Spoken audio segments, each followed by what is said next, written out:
Quite a few new enchanters just got revealed. Hoping the YouTube live stream is working. It was a bit dodgy yesterday to get started. It seems like we're fine. Welcome everyone. King Candy got released revealed a few days ago. The enchanters in this set are a bit weird. I'm not gonna lie. I think interesting would maybe be a better description for them.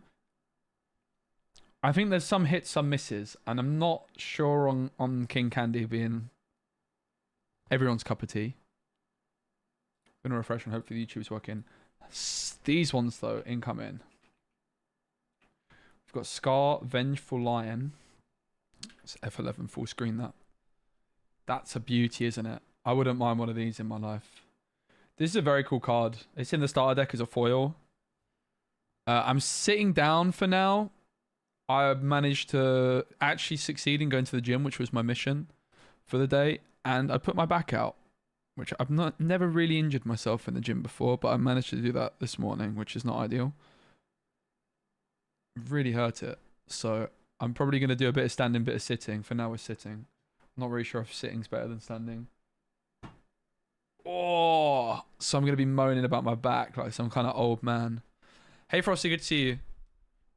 This one, I'm a big fan of this Scar. Up next, that also got revealed. This new Arthur. Oh my days. This is a pretty wild artwork, isn't it? Arthur King Victorious.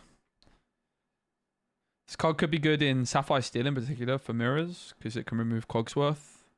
Or you can use it to remove Cogsworth. Heat helps. Yeah, I am going to take it. As soon as I twinged it, I left the gym. Pretty much. I did like some tricep pull downs because they weren't going to hurt my back. I literally walked in there and walked out 15 minutes later. So I was like, I better do some tricep pull downs. So I'm in here for more than 5 minutes. I haven't turned my light on. I'm also using a different face camera today. Because I have something set up. Which I'll give you a little teaser of.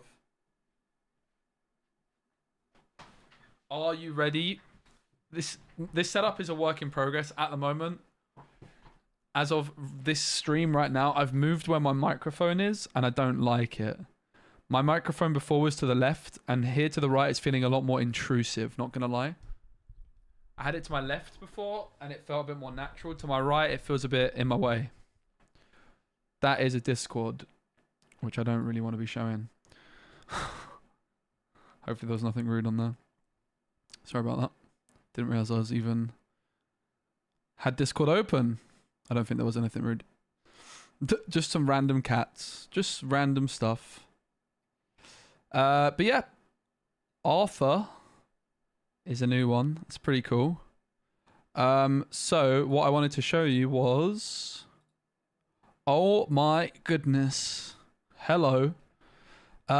This is a bit of a deck reveal from a video which I need to record tomorrow, really.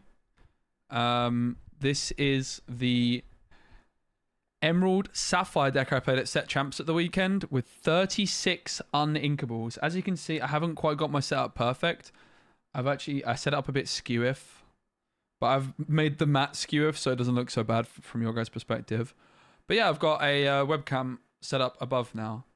The problem I have is the webcam that I have set up for the setup I have for my desk here is the same one I'm using when I'm going portable, and having to like collapse it and set it all back up every time is going to be a bit of a pain, but pretty nice. I've got that as an option. That's why I moved where the mic was, because before the mic was like connected to the mat here and it was like taking up some of the mat space.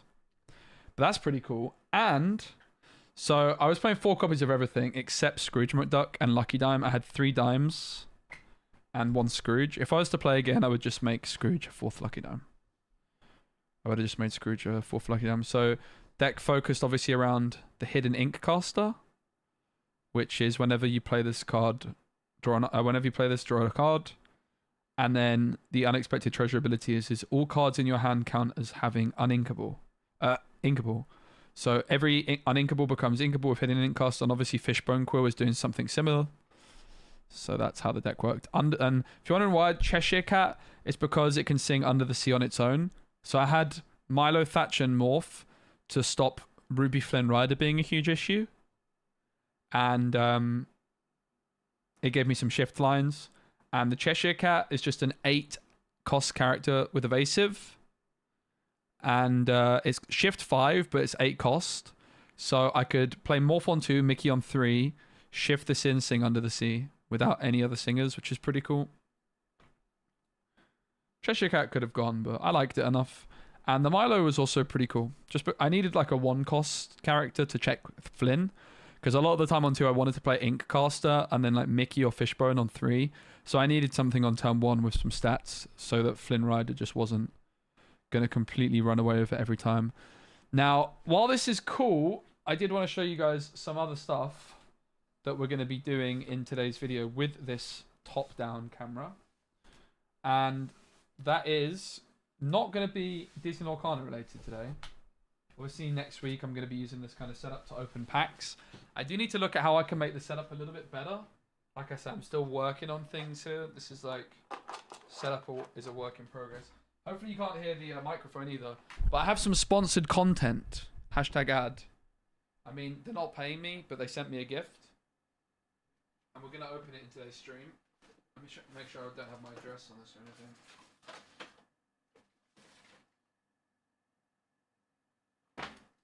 Oh, I most certainly did almost leak my address. That wouldn't have been ideal, would it? That's not part of the box. Alright, so 2 things to show you. Bam. Can you see that? I'm assuming you can see that. I got a big box from Magic the Gathering. Look at this. See that?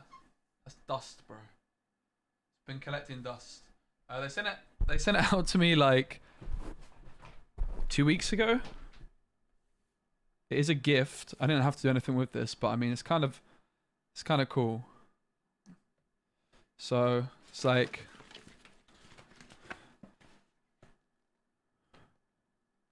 hashtag ad. Not paying me, but still it's quite a lot of cool stuff. So I got like an Assassin's Creed. We're gonna open all this later. Assassin's Creed. I got a cool deck box thingy-majigama-bobber. So many packs. The thing is, I've never played Magic before, so I don't know, like, what's good. I got some sleeves. I got a playmat. I got a Commander deck. Commander's like the multiple player format stuff. Did I mention packs? There's a lot of packs. So that's pretty epic, but honestly, even more excitingly, as if by some miracle, I walked into a charity shop the other day, which is not a miracle, I do that all the time. I always do the rounds in the charity shops, and look what I found. I am so excited for this. I am so excited for this. In this box is somebody's old Magic the Gathering collection. I found it in a charity shop. So charity shop is like comparable to a thrift store. And this cost me £30. It's like $35. What was in the bag? It was like counters, yeah. We'll open it properly later. But I'm more excited for this, honestly. We're not going to open this straight away. We're going to do this later. We're going to do some deck building in a sec. But so this is a tin. I saw it. I didn't even look inside and I was like, I'm going to buy it. So Magic the Gathering box. And on the bottom of it here, you can see it says 2001. 2001, guys. Oh my days. So this is, I've done some research. It's a box called Deckmasters Garfield versus Finkel. And I think, yeah, we are live, John. I think that Garfield and Finkel are like game designers or something like that. We'll do some more research into the box in a bit, like before we go to open it. But they were like game designers, I believe. And they had like, they built some pre-made decks to play against each other. And this was like the original tin. But it's cooler than that, guys. Because this is not just got the original contents in like really good condition. Look, the creator versus the champion. Magic the Gathering, like it's got, look how good condition this is in. This is like over 20 years old, mate. Magic the Gathering Deckmasters box set showcases the ultimate battle of wits. Richard Garfield, the legendary creator of Magic, faces off against John Finkel, a Magic World champion and legend in the making. Which one is smarter? So, what? Like, look how good condition this is in, mate. Are you crazy? 4 black border premium cards, 2 62 card pre-built decks, each featuring 2 premium cards, 2 20-sided spin down life counters, a 2-sided 10 by 14 inch poster, a full color booklet containing deck lists, expert analysis, biographies, behind the scenes stories, and more. So this is from 2001. But you think that's cool enough with it all in good condition? You think that's cool enough? Because not only have we got all of this cool stuff, but look, there's more, guys. There is so much more. Like, the Simon and Garfinkel stuff, is whatever it's called, Garfield and Finkel. That might be cool. But you know what's even cooler? As you can see, here are like the 2 decks. In this box, there is a bunch of these deck protector boxes, and I only opened one. And within each box of these, as far as I know, there is tons of... There is tons and tons... What's the word I'm looking for? Of sleeved Magic cards. And I don't know what Magic cards are good, but these are old, mate. So for all I know, some of this could be worth some serious money. Maybe I'm a millionaire and I just don't know it. That looks cool. Is that worth anything? So we're gonna find out all about this a bit later on. So I'm very excited, and I'm gonna make a video from it. I'm pretty sure every one of these boxes is like sleeved Magic cards. Yeah, probably an old deck from like, I don't know, 2001 or something. So hopefully there's some value in there. What's like the most valuable card? Like a Black Lotus, which is worth like, and I think these are unsleeved, most of these. These cards here. Some of them are sleeved though. Pretty epic. I'm very excited, as you might be able to tell. It's all in such good condition.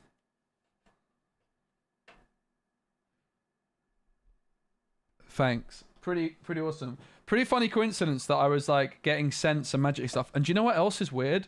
When I walked into the charity shop that day, and I do go very often, when I walked in, I was literally sat there thinking, do you know how cool it would be to find like some Disney Lorcana cards here? Because my friend Harlan found like a beast, a sad beast in a car boot sale for like £4. And literally as I walked into the store, and I'd been there the day before, I was just thinking, how cool would it be if I was to find some Disney Lorcana stuff? And well, my prayers are answered. Yeah, I plan on doing some kind of Magic the Gathering, learn how to play stream. Go open some of the brand new set release Friday. Yeah, I have been sent stuff from the previous set, not this set. But if they want to send me more stuff, I'll open more stuff. But yeah, let's oh yeah, I forget that you can see this. This is pretty cool. All right, let's go into a bit of deck building though. And we're going to do the Magic the Gathering stuff later. Give me streaming. I mean, maybe at some point. I'm definitely not planning on streaming it anytime soon.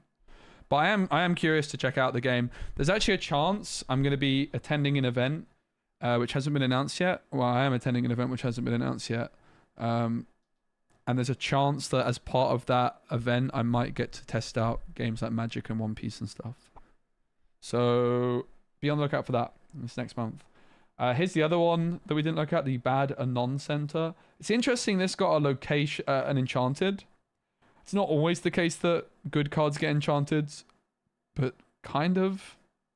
There's some logic that the wait, the card from the side is about 20 or so? You're kidding me, Michael. Oh my days. You're kidding me. You're kidding me. You're telling me what, that random card I just pulled out was worth 20 and the whole thing cost me 30? Oh my goodness. Like I bought it last week. I couldn't sit on it any longer. I'm sat there. Maybe I'm a millionaire and I just don't know it. Jeez. All right, let's build my back, guys. If you just try, I put my back out of the gym this morning. What a stinker.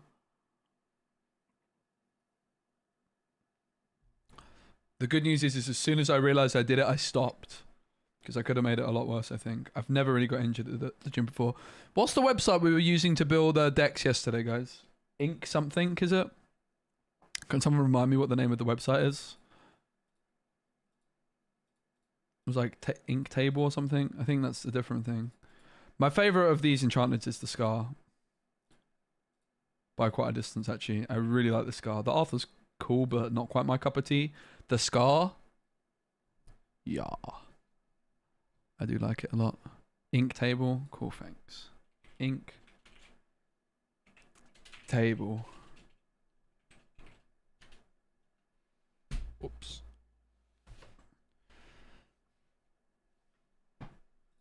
Alright. You sure? Nah, this is different, right? Inkborn. Ink Table's like, yeah, Inkborn, perfect. Alright, so we can take a quick look at what we built yesterday. We built 3 decks.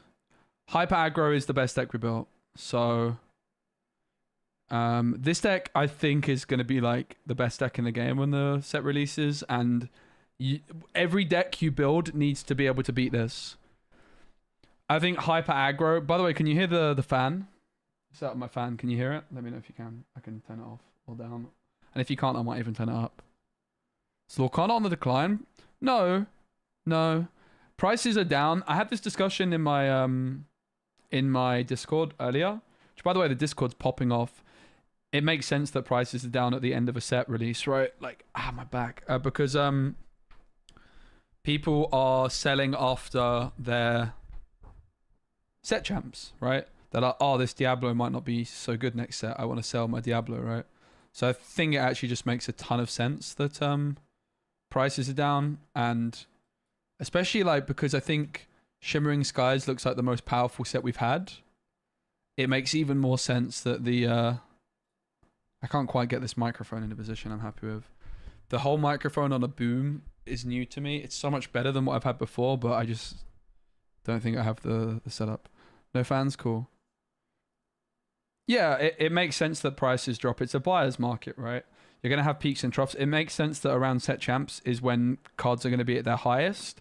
And then when set champs finishes, it also makes a ton of sense that there's going to be more supply and less demand, right? So I think it makes a ton of sense that that the cards are down overall. But also, I think, again, because Shimmering Skies is such a powerful expansion compared to what we've had since like set 2, since set 1, really. I guess set 2, set 3, set 4. This is the best in terms of power level that we've had. I don't even think that is like... I mean, obviously it's subjective because we don't know yet, but...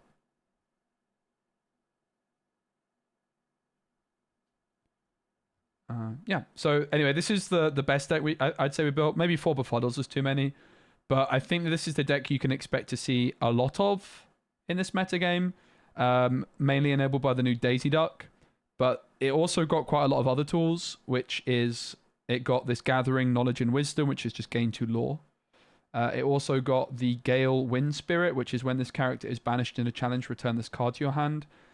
It got Bruni the Fire Salamander, which is when this card is banished, you may draw a card. And Sven, which is like a LeFou that quests for 2 and costs more, which is really, really good. LeFou is like good in an aggro deck, it's just Ruby is not a good aggro color, right? Yeah, Lorcana's definitely not doing badly at all. I mean, the other thing is there's been quite a lot of content creators who have been stepping away from the game recently. If you've been on Twitter, I'm sure you've seen. Oh my goodness, guys, am I better to stand if I've got a like dodgy back? I've like twinged it basically. Is that the right word? Like twinge something in the back. Am I better to stand or sit? I think the 2 lore is good. In a hyper aggro deck, Zerf, yeah, because it's just guaranteed lore, right? Yeah, it's good. Maybe you don't want 4 of them. You probably do. Gonna be at D23. Let's go, Emily. That sounds like so much fun. I'd love to go to one of those. By the way, I may or may not be going to Seattle. Just saying. I may or may not be going. What else we built? We built songs. I actually don't have that much belief in songs. Mainly because of Pete. I think Pete's going to be very popular.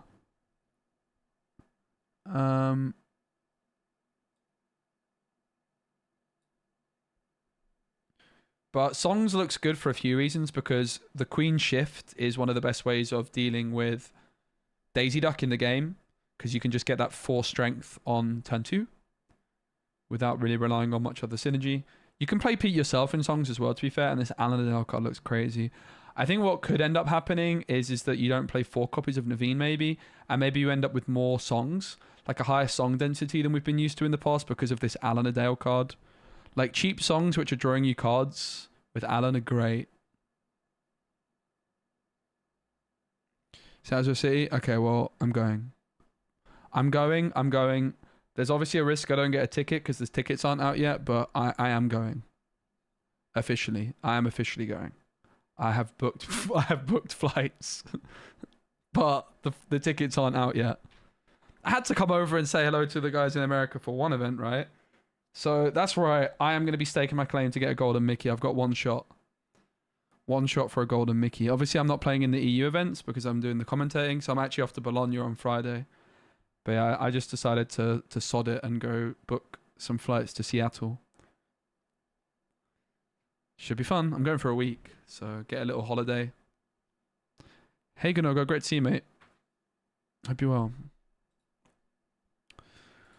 So, yeah. I mean, this deck has a lot of potential. It's very difficult to build. Songs decks have always been tight. And I think you're kind of just building it into the meta, right? So, this one's a pretty cool deck that we cooked up. I'm not super convinced on the setup we had, but it's a Robin Hood Ruby Steel deck.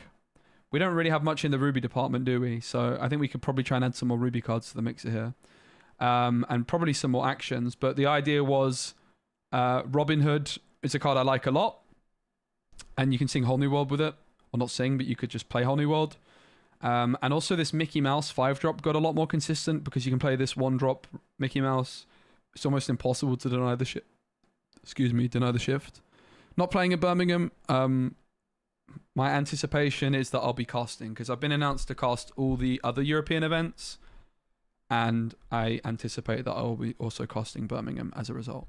It's not confirmed that I will be, but I'm just anticipating that is what's going to happen. So I will be in Birmingham, but most likely as a caster. I don't know if Birmingham sold out yet. I'm not sure. I know Bologna only just sold out. Do you think Blurple? We did look at it, and we'll probably build some more today. I think we probably want to add in some more Ruby to this deck. But let's build some more decks. Let's build some more decks. The site is very good. Good job to inkborn.app. Yeah, I do think that that blue-purple got a lot better. I think like one of the big things we need to consider in every deck we're building is how do you deal with this? You really, really do need to have an answer for this. And with like things like Befuddle, it's easier said than done. Excited for Vegas? Good luck. Vegas would be an event I would personally really enjoy playing in because it's a very unique metagame.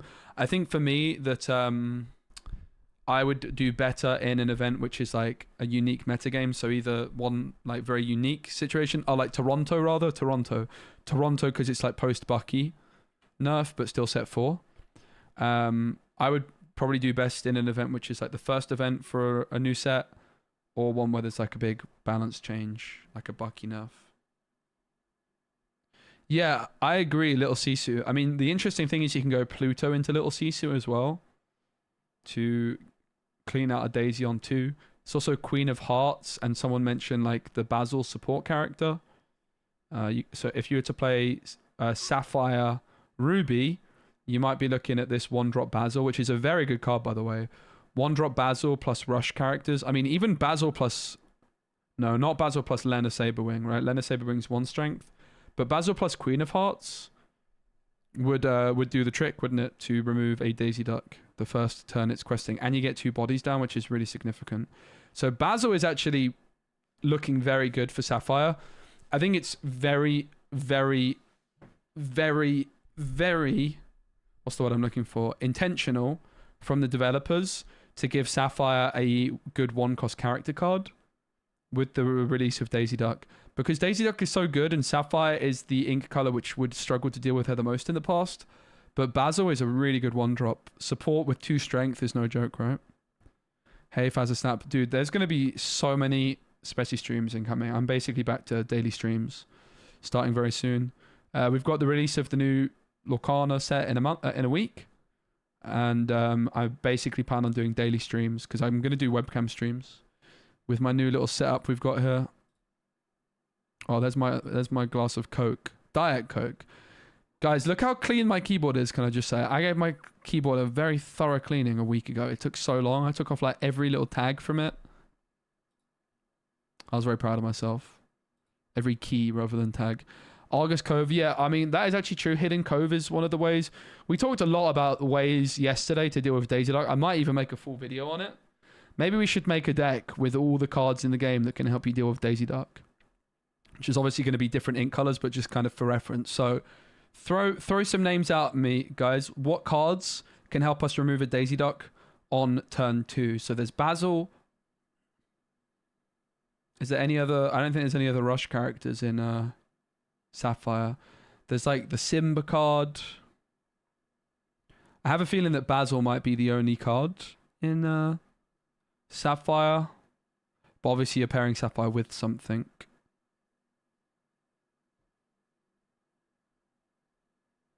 I think that's actually a good place to do. Let's just like keep a record of cards which can... Let's get like an extensive record of cards which can deal with... the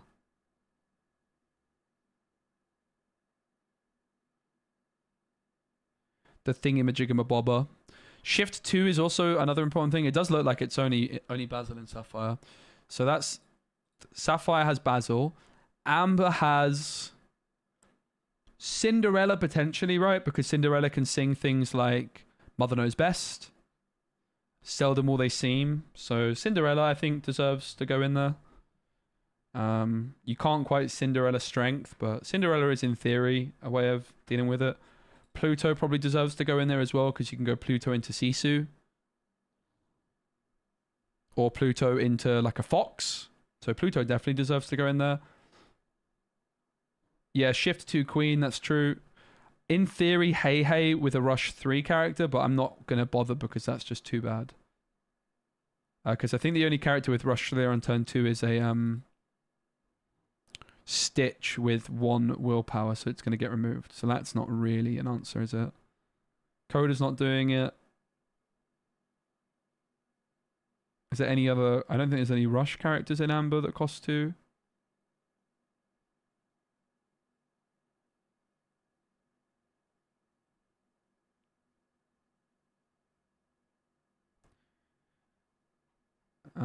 I guess like it's worth looking at 3-cost characters to an extent as well, just because of Pluto. Your own Daisy, I mean that is true. Your own aggro game plan is also, but we're looking for like actual answers, and I'm looking for like good answers, not like super niche, but good answers.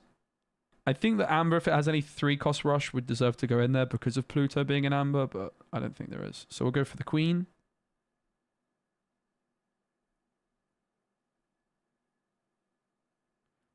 I can't find her. There she is. So I think purple has a few. This 1-cost Cogsworth card is really cool. I want to build the Dr. Facilier deck around this, which is a new infinite loop combo. There's like Imperial Proclamation, which is a 1-cost item in Ruby, which whenever you challenge a character, the next character you play costs 1 less. And you can have Dr. Facilier, which is whenever one of your characters is banished, it comes back to your hand from set 1. So then you can just infinitely loop Cogsworth, remove your opponent's board. If you have Shere Khan, you're gaining lore. If you have other things, you can gain draw for it as well. So I want to build a deck around Cogsworth today.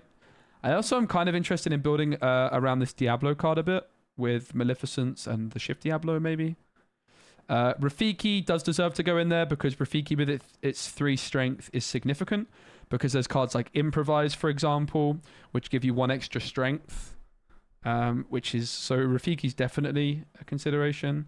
Befuddle is, of course, a way of dealing with it as well. I'm not going to put I'm Stuck in there. It's just... Or Retrosphere. They're just too inefficient. They're just not cards I'm interested in. Lena Saberwing, in a similar vein, in theory, is... Because you could go like Rafiki but plus Lena, but let's be honest, you're not playing Lena, are you? I think Amber Ruby has some good synergy with being able to search Robin Hood. New mini?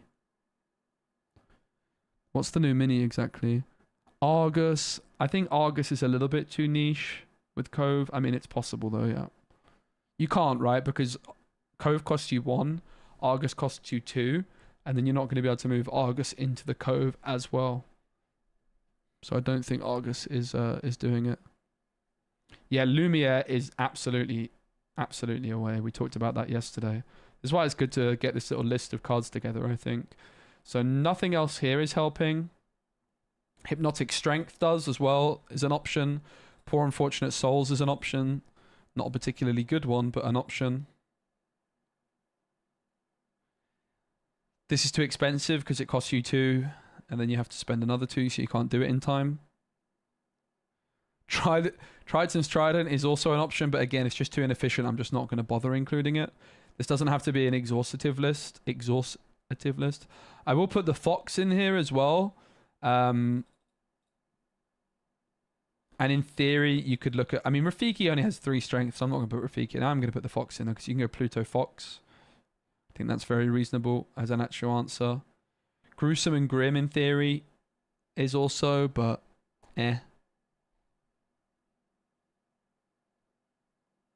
think it's quite worthy enough. Cloud Kicker, I think, could go in there, yeah. And we'll look at Emerald next. Emerald actually has more than you might think.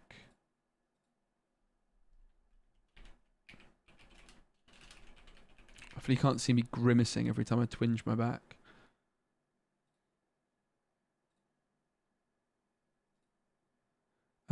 Okay, so Emerald. 1 cost Mulan. How's 1 cost Mulan helping? When you play this character, you may pay 1 to give chosen character +2. Okay, so maybe this Merryweather card I was really low on, but I mean, you can see that they're almost intentionally giving us ways of doing it. So Merryweather's definitely one as well. You could play her on turn 2. Give like your Milo Thatch extra strength. This card's not bad actually, honestly.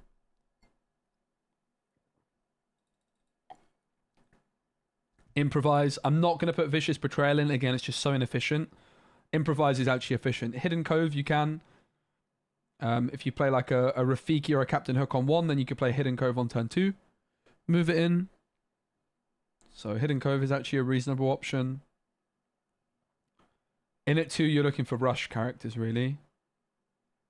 And I don't think Emerald has any rush. Oh, there is Megara, which can give chosen character +2.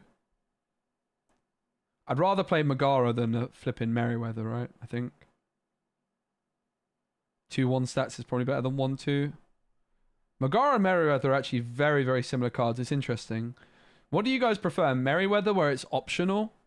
Maybe Merryweather's better than Megara. It's actually very interesting. This is not a deck we're building right now. We're kind of getting a list of cards together, which are ways of answering Daisy Duck efficiently. Because I think Daisy Duck is going to be everywhere. I think Daisy Duck is the best card from the set, and the meta's going to warp around her. She's a 1/4 that quests for 2 on turn 1. So what we're looking at here is all the different ways that you actually have of answering her on turn 2. Somewhat efficiently. Because, for example, like Gaston and Argus, I mean, Argus especially is getting removed when it challenges Daisy Duck, so I would not even say that's efficient. But they can get bounced back by Befuddle, and while a lot of these can also be disrupted. And we will put Gaston in there. I'm not going to put Argus in there, though, because that is so inefficient. Right? Daisy is Amber. She's a 1 cost in Amber. She's my pick for best card of the set. This Mother Gothel card I really like as well, by the way. It's really interesting that when I first saw this Merryweather card, I thought it sucked. But actually, the more I'm looking at it, the more I'm liking the look of this card a lot. I think this card could be really good in a Amethyst deck. Problem is you're playing Meg. What cards are you playing on 1 that don't want a quest? Yeah, I mean, you're going to pair... you're not going to have... I mean, Little John's a bad example, right? Because you want something... A 2-2, for example, right? I don't know, let's say you're playing Milo Thatch with Shift. You're probably not playing Milo Thatch, but like that kind of card, a Rafiki, Captain Hook, these kinds of cards are going to be very common.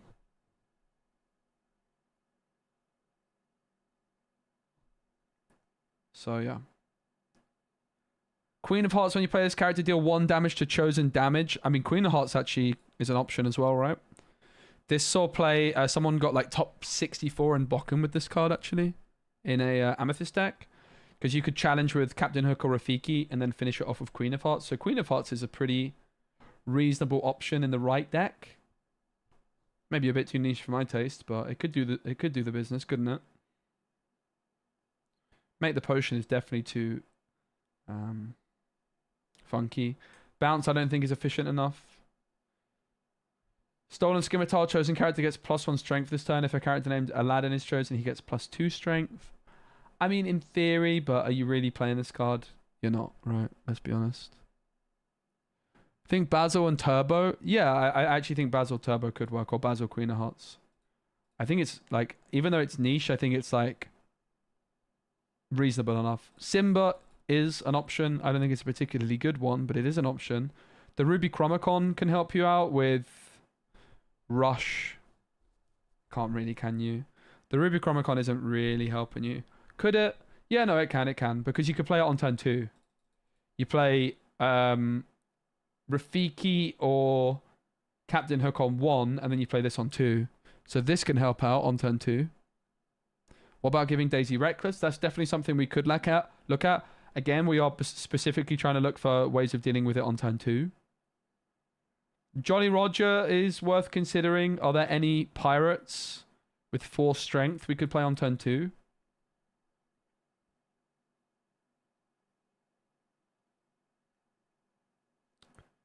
Turbo, Gaston, Queen of Hearts can all combine with the Basil card. Well, no, Turbo and Queen of Hearts can combine with the Basil card. Gaston is just... Lumiere is definitely a really good option, actually. Lumiere is one of my favorite options. Vitalosphere. I think it doesn't work because it's too expensive. Right? Okay, it only costs 1. So you could, in theory, Vitalosphere 1. It's very inefficient, but I think it probably does deserve to go on there.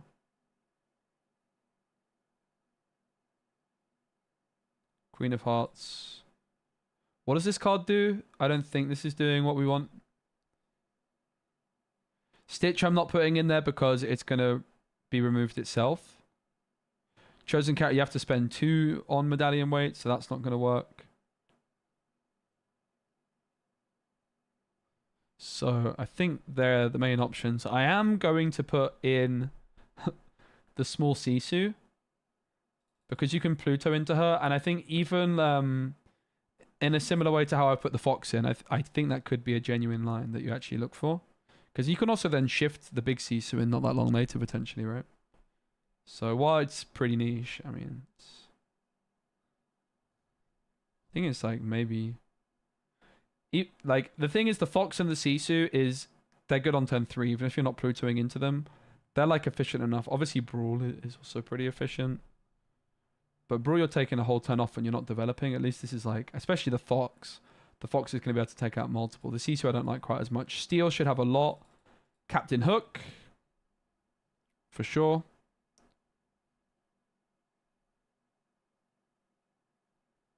Food Fight's not doing it. Norse Tritons. Last Cannon does. Very inefficient, but it does do it. Yeah, I mean, the reason I've put the Fox and the Sisu in is specifically because Pluto on 1 allows you to do it, but maybe they don't actually belong here. Seems like she's just going to get Brawled. Okay, but the thing is, Brawl is turn 3. That Daisy Duck that's come through on turn 1 is already quested for 4. If you're going second, by the time you Brawl a Daisy Duck, in theory, they could have played 5 more. They could have 6 Daisy Ducks. Obviously, they can't because you can have 4 Daisy Ducks. But they could have 4 Daisy Ducks and 2 Maleficents, or 2 Lilos, right? Which is my point on turn 3 being a bit slow. Like, you need... This is why we're looking at the answers from turn 2 or before. Because you really, really do need to be able to deal with these daisies as quickly as possible. The Mickey Mouse Standard Bearer is definitely a good option. Challenger 2. It's one of the best options, actually.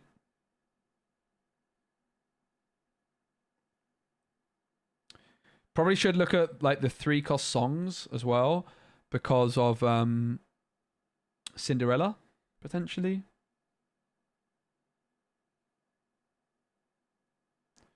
Boom and Fire the Cannons to an extent can help you out as well. Queen of Hearts is a shift 2, but there's no 1-cost Queen of Hearts, right? So she's not actually going to be able to do it until turn 3 either. Yeah, I do think what you want to answer the Daisy is you want to be developing your board as well. So then like the next ones can get cleaned up pretty quickly too.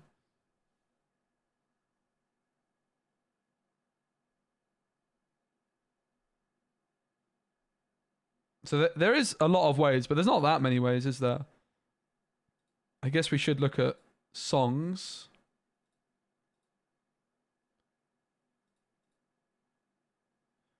So 3-cost songs, because you can sing these with Cinderella. Strength can't get you there because you could only have 3 characters by the time you're sitting with Cindy. Storm Ray John can't. Most Diabolical Scheme is not happening either, let's be honest. Not enough to put it in. Mother Knows Best can to an extent. Gruesome and Grim can to an extent also. But meh. I'm not really sure we should even bother putting these in, to be honest. So I'm going to get rid of Cinderella because who's playing Cinderella with Emerald? Let's be honest. No one. So I will keep the Sisu and I will keep the Fox in there because I think there's some potential there. I mean, the Shift Queen of Hearts can sing. That is the other thing to consider is Shift 2. Now, when we were searching Shift 2 yesterday, it wasn't quite showing us everything. But of course, if we've got a Shift 2 character, we also need to consider the fact that it is it needs to be Shift 2 or earlier. This Olaf's kind of interesting.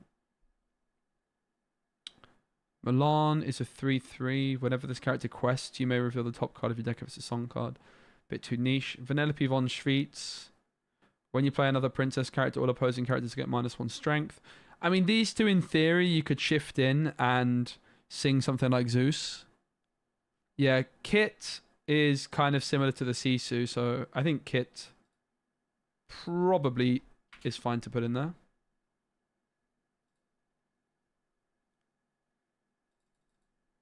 Very niche. Lyle is also a card I'm going to put in there because I think Lyle is very good for just slowing your opponent down. And you could go Pluto into Lyle. That sounds kind of good, actually. Pluto's looking pretty good. The problem is a lot of these decks might just be playing Befuddles, right? It's kind of hard to see a world where the main Daisy Duck deck isn't playing Befuddle. Because it's so hard to answer this Daisy.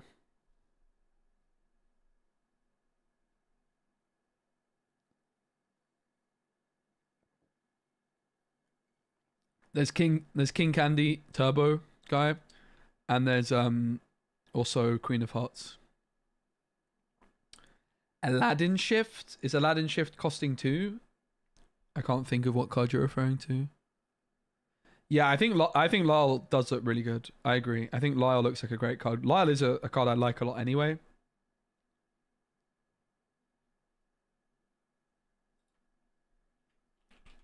Robin Hood is shift. Flynn Rider shift 2, right? So let's look at all the shift options potentially.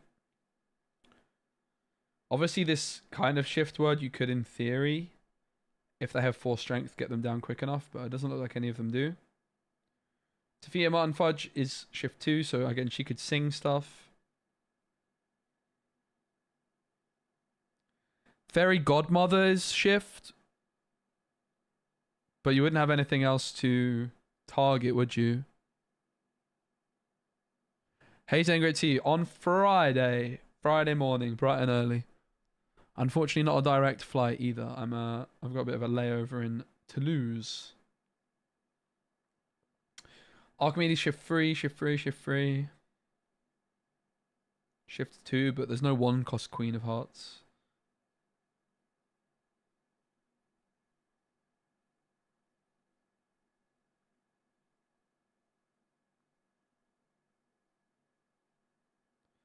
So it does seem like we've got all the options, the main options.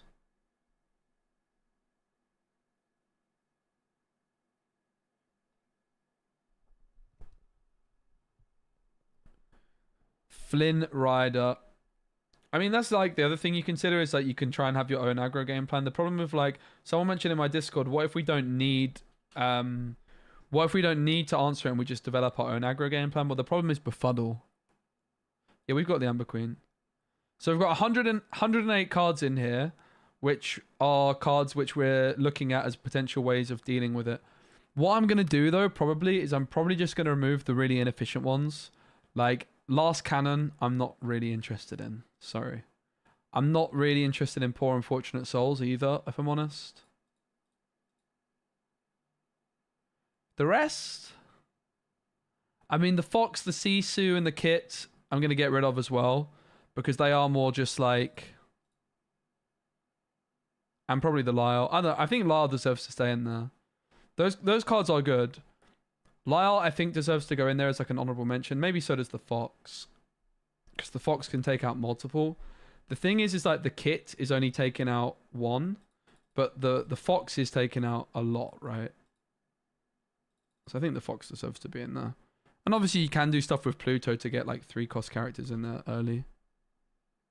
Tropical Rainforest. This is like the Emerald location.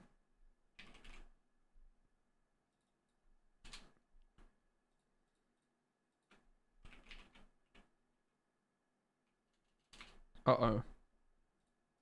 I broke it again, guys.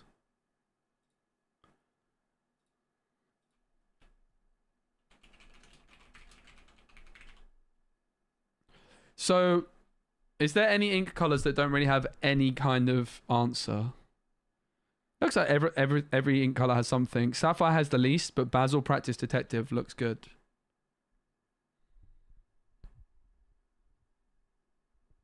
This one does look good. The Basil.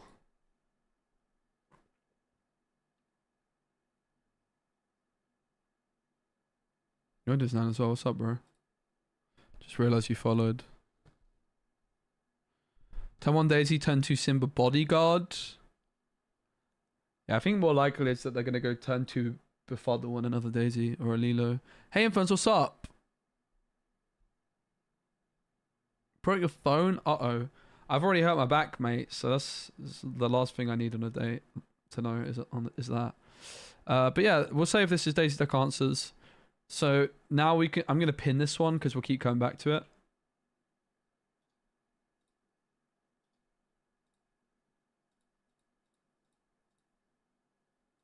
And let's build some more. Let's actually build some decks.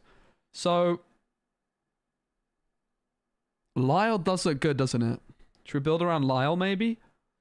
Lyle does look pretty flipping good. I like Improvise a lot as well. I also really do like the Robin Hood card. We looked a little bit at an Emerald Ruby deck with Robin Hood yesterday. I wouldn't be against doing that again. With Basil, you still need Rush. That's true. That is true. So, I mean, Basil is an option for a Ruby Sapphire deck. That is true. But still, it's definitely still an option. I don't think there's any... I mean, there is also Lena Saberwing, which costs 2 and has Rush, but that's probably not going to cut it. I have to say, Merryweather Megara. I mean, maybe you could even play both. It's very interesting. This Megara was actually not that bad in set 1. Didn't really see play, but... Yeah, I think Lyle seems like a good card to build around. Let's build around Lyle. I do like Lyle a lot. I think it's a very good card. It's just been hard to justify fitting in a lot of decks because of it being uninkable. And it's often a slot which is quite competitive. So what if you could play Lyle in your own Daisy Duck deck? What if that's the answer?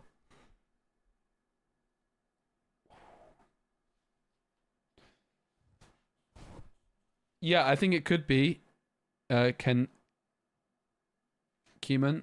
But I think the big question is can you build that deck in a way which is still able to stop the hyper aggro decks? That would be my big concern. Okay, so obviously, if we're starting off with Emerald, the way I like to build a deck like this, if we've kind of got a card we're liking to build around, we know we're going to be playing other Emerald cards. So let's first kind of like look at what other Emerald cards we're going to be wanting to play, and then we can try and decide what we're going to pair it with. I do have to say, I like the concept of Ruby Emerald still. I think that the Robin Hood with Improvise. So one of the cards I am actually most interested in building around, and we did start to build around a few decks yesterday, is this Robin Hood card. I really like this card. This is maybe the card I'm most excited for. I don't think it's necessarily the best card. It's just my kind of card. There's just something about this card which really, really interests me. Whenever this character quests look at the top 4 cards of your deck, you may reveal an action card with cost 6 or less and play it for free. So even if you hit like a 1 cost Improvise with Robin Hood, because you're playing it for free, Robin Hood is just adding a card to your hand when it quests. That's pretty insane, right? So if you can find a deck with lots of cheap... I mean, maybe like It Calls Me, for example. Maybe like Ruby Amethyst with just flipping Friends and It Calls Me. Even this like Hypnotic Deduction card, right? Like any action which is drawing cards is so insane with this Robin Hood. Right? It really, really is good. And yeah, there is also the Sherwood location, Sherwood Forest. Character's name Robin Hood may move here for free. Character's game Ward. That is also true. Is decking out a loss? Yes. It is. That is true. Like Sherwood Forest with the Robin Hood is an interesting idea. Not super convinced though, but I do like the Ruby Robin Hood a lot. But let's first, if we're saying we want to build around Lyle, let's like think what other cards we might be wanting to play. The other thing is if you play Robin Hood in Emeralds, if you've got lots of actions, Diablo looks interesting as well, right? Thanks for getting into the discussion about Doc on X. You mean Twitter, haha. You have a good following, and I had a feeling the wording of the card would be contentious. Nice one, mate. Cheers. Yeah, it was cool. Do we build around everyone testing New Mirror? New Mirror? What do you mean, sorry? I think you just, like, you build the deck because Daisy Duck is going to be everywhere. That's what I kind of want to build the deck around.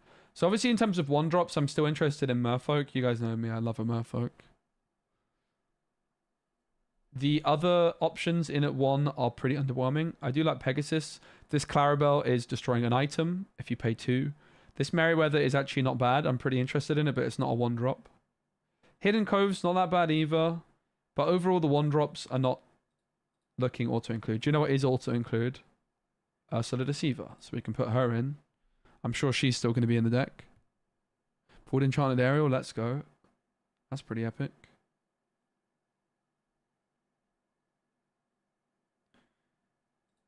I do like the look of this Mother Gothel card a lot, in Amethyst in particular. Yeah, it definitely could be in Ferns. It could be. Probably not. 60 card deck. But if your opponent's playing Whole New World, which is making you discard your hand and draw 7, like it's possible Mill as an archetype could. It's got a lot of support. It's like slowly getting close to being maybe playable. Prince John Phony King. What does that do in John Plays Magic? This Mother Gothel is a card I like. I don't know if it's like deserving to go in the deck just yet though, to be fair.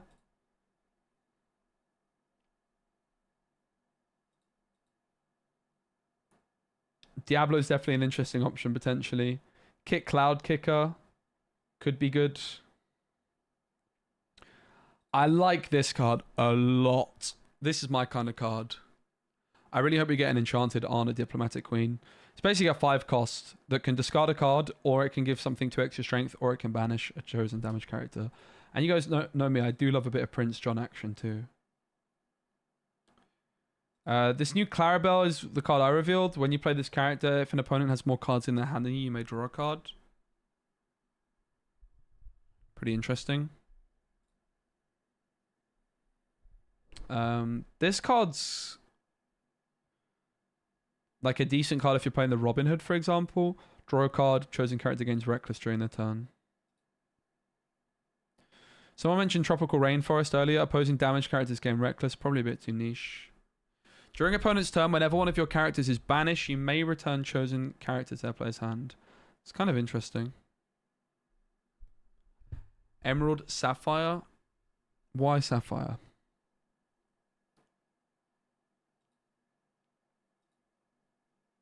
Oops.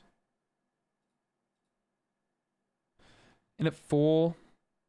Just trying to put the auto include cards in. It's obviously quite difficult to build a deck, but I don't know. I do like the look of this card as well. You're welcome. Shuffle chosen character item or location into their player's deck. That player draws 2 cards. Downside of Ana. That's actually a really big downside, Brian. I hadn't thought about that. That's actually a huge downside. Especially because you're going to be playing... That's actually so true. That's how they balanced her, right? Because she'd be so good to sing Bruno in a Prince John deck. So Jasmine is maybe actually still better than the Ana. That's super fascinating. Yeah, I have actually... I recorded a video on the Amber Songs deck, but unfortunately it's probably not going to come out. Kind of ran out of time. I have too much content, not enough time. I actually somehow managed to record too much content to get out for set 4. But now I'm on the physical card game content from set 5 release, so just get ready for so much content. I don't really know what we want to do with this deck. Every time I'm playing Emerald, I want to play Prince John, to be honest. I love this card. I absolutely love this card. Why so many ads? I don't know, man. It's YouTube ads. I can maybe get them to calm down. Is it too much? I haven't streamed on YouTube in a while. YouTube has 3 different ad frequencies: conservative, aggressive, or balanced. I put it on balanced.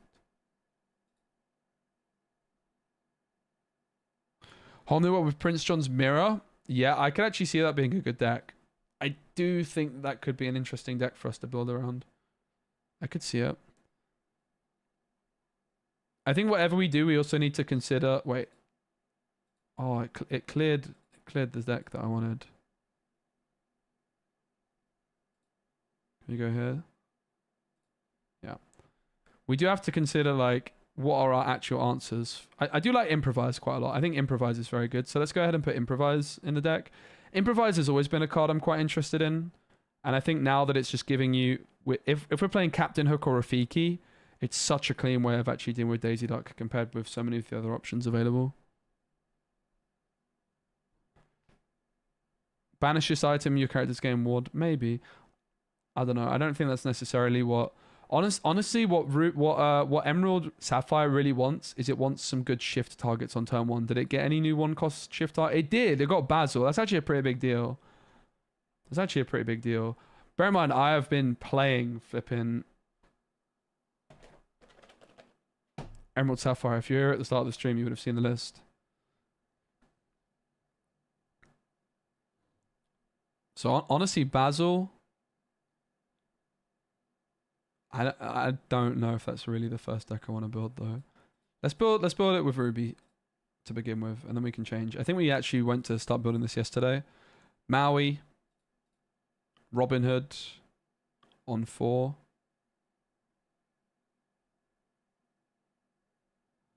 I guess we're not gonna have a turn 1 play which can actually combo with Improvise though in this deck.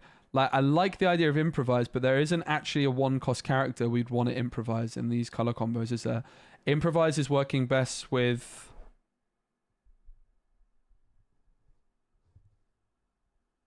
Rafiki or with Captain Hook. So maybe I'm not that interested in this deck. Like, I guess the question is, okay, how can we deal with Daisy Duck? We do have, in this color combo, we do have Lyle. We do have Merryweather, and we do have Improvise, which I think are just better bets than Simba. There's also the Ruby Chromicon.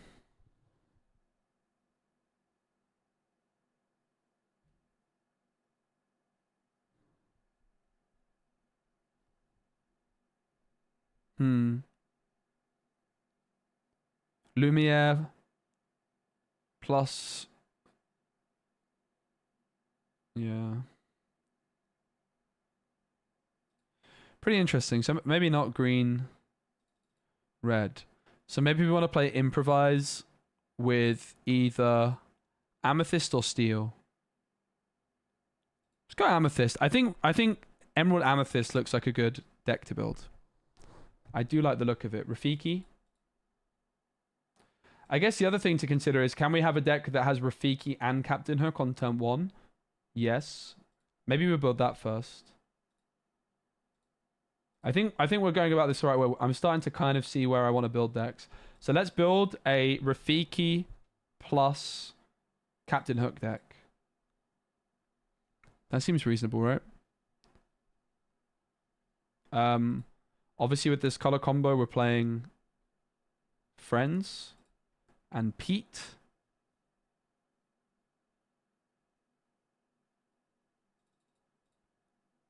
This is the card which is stopping your opponent playing songs next turn.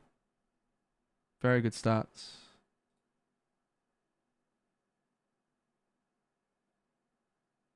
The problem with Felicia Domestics is the fact that it has 1 willpower. It's getting removed afterwards. You want to be able to remove Daisy Ducks while developing your board. I think that's really key. I think that's really, really important.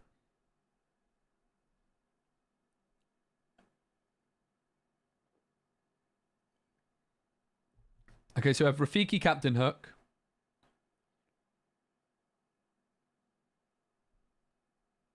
Yeah, I mean, we'll put the bounce package in. Fox is very, very good right now too.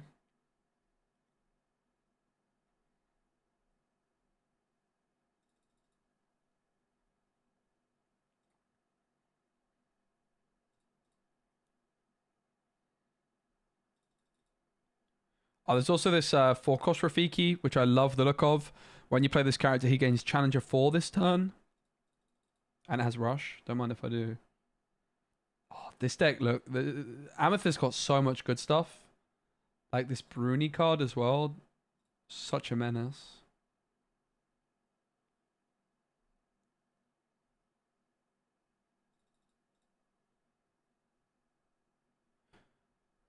The Mickey 1-drop is an option. But for now, what we're saying is we want the Hook and Rafiki. But what is the way of even buffing these on 2? There is... We can look at our Daisy Duck answers. There's the Hypnotic Strength. There's Mickey Mouse. Is that it? It's not great, is it? So maybe I'm not that interested in this deck after all. I do really like the look of Improvise plus Rafiki, or Improvise plus Thingy. But yeah, the Challenger Mickey is a way of doing it. But you don't even necessarily need the Rafiki and Captain Hooks, right? You could have a 2-2 for that, for example.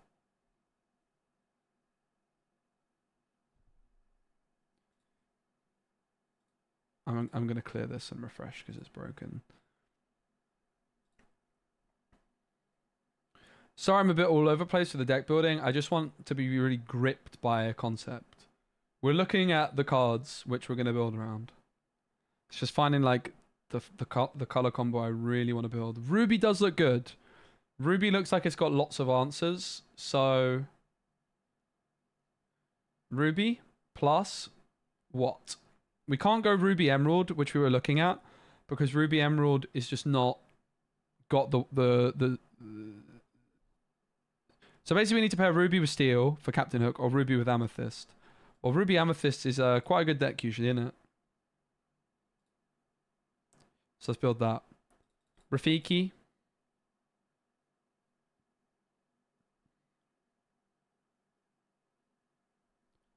And then in Amber, there's the Chromicon. Potentially. Instead of Hook, we have 1-drop Robin and Shift. It's very slow. I mean, it's not even removing a Daisy in one swoop, right? We're looking for turn 2 answers. I've built an aggro Daisy deck already. We built that yesterday, Jan.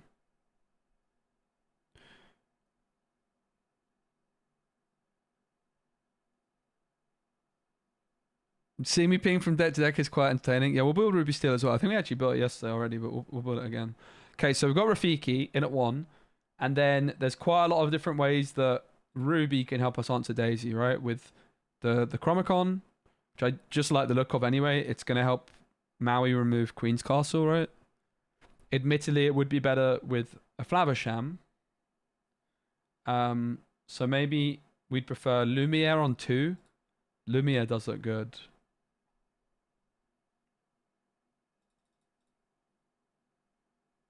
It's also Queen of Hearts on 2. I think it's just good. Very, very good, actually. Queen of Hearts looks great this meta. Really, really good. There is also Turbo, which is a serious consideration, honestly. It is uninkable, though.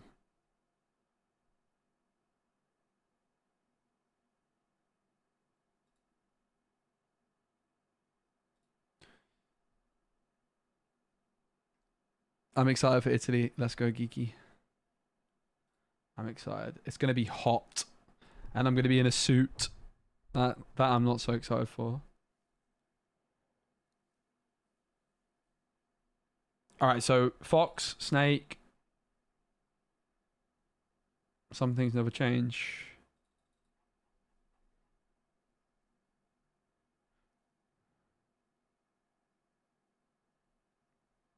Friends.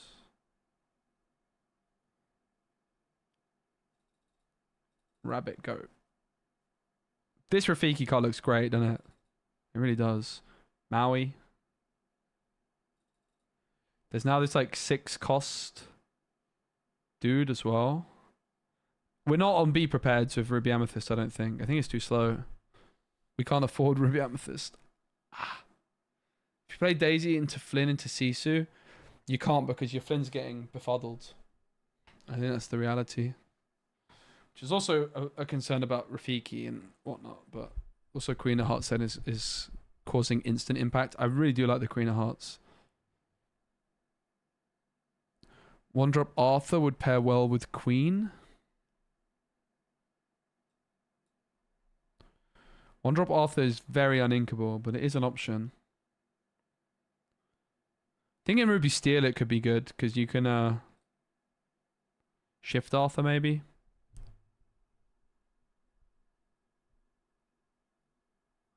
Benef Emerald Seal is those are all cards you want to play. Ron drop Robin Hood with Baboom. Yeah, but a Baboom to not even and have to challenge is pretty inefficient still. But yeah, maybe. Baboom is not the worst. I mean, we can play Brawl obviously at 3. Ruby Amethyst looks good, man. It looks like it can deal with it. Shock. Ruby Amethyst looks good. Who would have thought it? So we're a little bit low on 1-drops. You could play your own Befuddles. It's true. Kind of doubt that's the way we're going to go. You guys know me. I do love a bit of Chernobogs and Magic Broom action. I do love a little bit of Magic Broom Chernobogs action. Hard for me to not put them in the deck, if I'm honest. There is also the Chromicon. So you could play... Yeah, I don't know how much this is helping, really. Hey, mate, John, great to see you.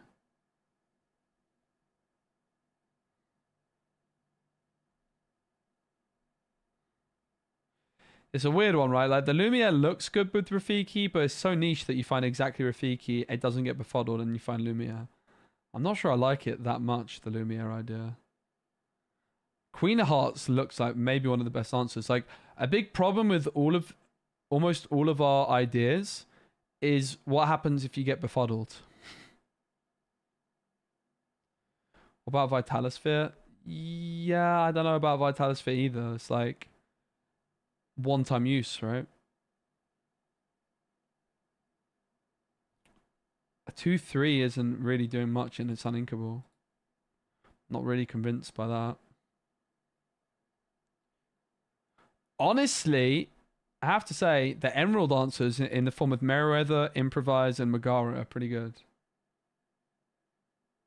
It's a lot of options.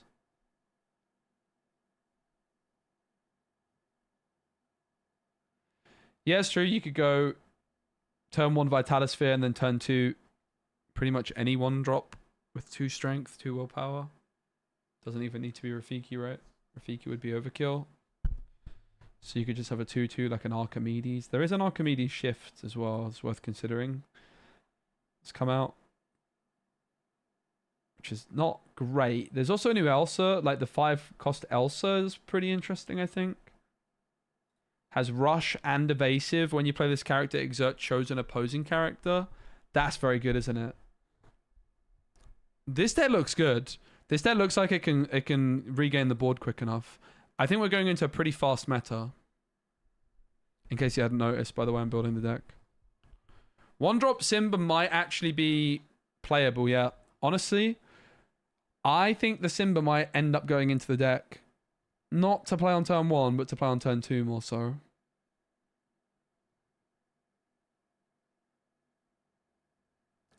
This does look kind of good. Obviously, the concern is the way we're building this deck. Is it really going to be beating like more like anything that's not super aggro? But I think this deck is just like the meta because of Daisy Duck is going to be so quick that every deck is going to need to be quick. Otherwise, it's just not a real deck.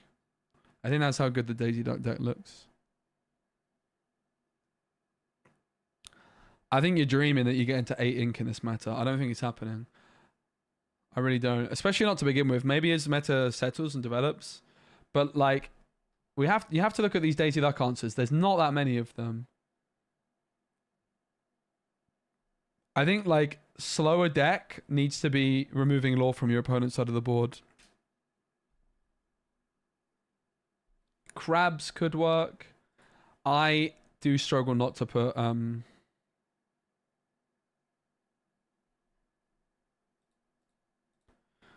Chernobog's and Brooms in. They're just good.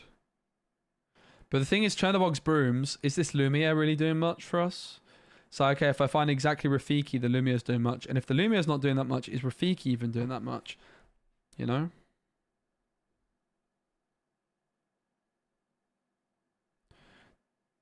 The Simba doesn't seem like the worst idea, but it's 2/2s that you want to buff. Like, do you really want to be playing 2/2s?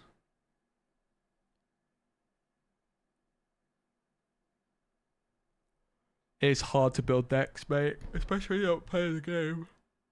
Excuse me.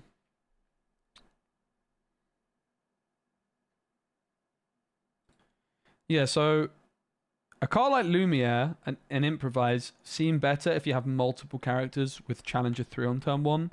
But it's only Amethyst Steel that can do that. And Amethyst Steel don't have access to any of those cards outside, to be fair, of Hypnotic Strength. So I could see Amethyst Steel, Hypnotic Strength working. And Mickey Mouse. Amethyst Steel does sound good.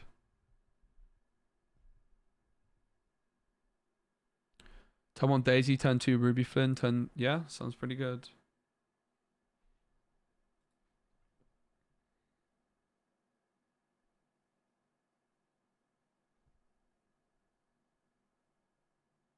Take out Rafiki and Lumiere. Include 1 drop to attack to Perv Queen Rush. Kind of want the Rafiki and the Lumiere still, I think.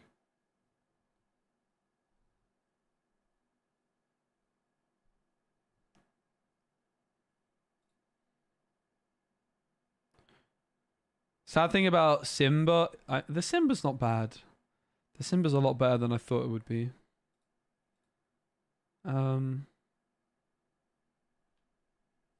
This Bruni card looks very good.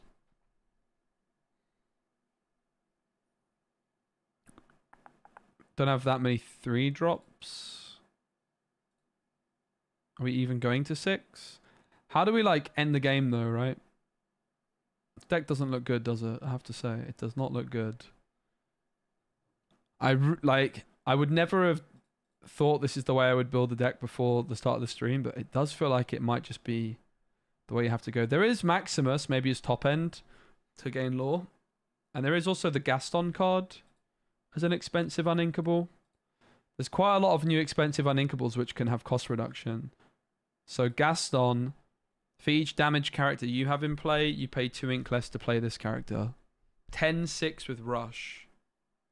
I know, worst card in the set. Shows what I know.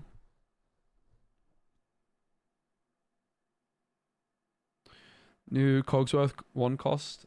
Yeah, it's an interesting card. I think it's a combo card though, to be fair. I do think it's mainly going to be combo stuff. I have to say I don't really like the look of this. No, Argus is not because it only has 1 willpower. And it can get bounced back. We could actually just play 2-cost Gaston in this deck though. I think that the 2-cost Gaston might still be worth playing. Ruby has so many answers to it compared with other decks. Pretty interesting. Yeah, you could play a deck with just 1 ink, but then let's say you build like a 60 card Emerald deck, right? Okay, so you're telling me that it's not worth removing 4 of those cards to put in 4 Mauis or 4 friends on the other side? That's why you'll never see it. I mean, my Ruby Emerald deck that I came second in set champs with recently was maybe 45, 46 Emerald cards and only 14 Ruby, but this is a Ruby Amethyst which has like no end game and probably needs a bit more end game, like a Queen's Castle to fall back on. Maybe the library, for example. But it's a deck which is trying to keep up pace with what I think is going to be a very quick meta game with Daisy Duck. I think it's no coincidence that we've got a lot of cards like Basil, like Merryweather, like Simba, the Chromacon, the Hypnotic Strength, the Turbo, to try and deal with these quick decks.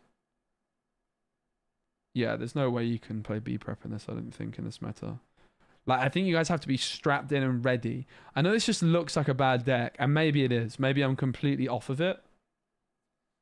But it's a deck which, to me, looks like it can beat Hyper Aggro.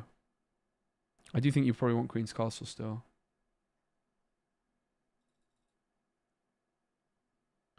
Super Goose also an option, maybe instead of this Rafiki. But probably not. Okay, so we need to cut 4 cards in order to fit. I don't know, man, about the Lumiere, to be honest. The Lumiere's a bit weird. Not super sold on it. If we're getting rid of Lumiere, we're not even playing Rafiki, though.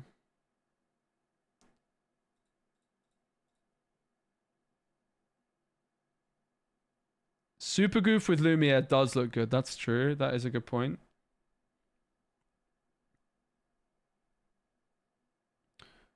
Yeah, it's a character. If a character card is on top of the deck, I think.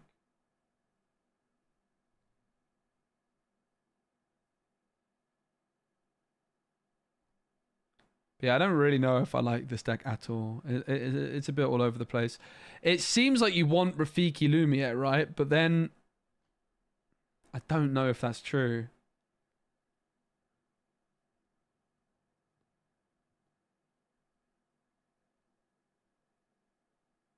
Yeah, Rafiki Lumiere is the idea, but I'm not convinced, to be honest. Not convinced. I don't know. I kind of like the look more of, I mean, we'll ship this. Let's just get rid of this 4-cost Rafiki with Rush, maybe. And we'll call it red, purple, whatever. Let's save it. Let's just actually save some decks. It's hard to know without testing it, right? 4 on Inkables. Maybe let's add some Inkables back in. Oh my days. Whatever. I'm not really that huge on that deck in general. I want to build Emerald Amethyst. I think I just built like one of the worst decks of all time. Oops. It looked so bad. But I really do think that it's that important to be able to deal with this Daisy Duck. The whole meta is going to warp around it, and we're in for a really quick meta game. I like the idea of Lyle a lot. I think Lyle might give you the license to have a little bit more of a greedy deck.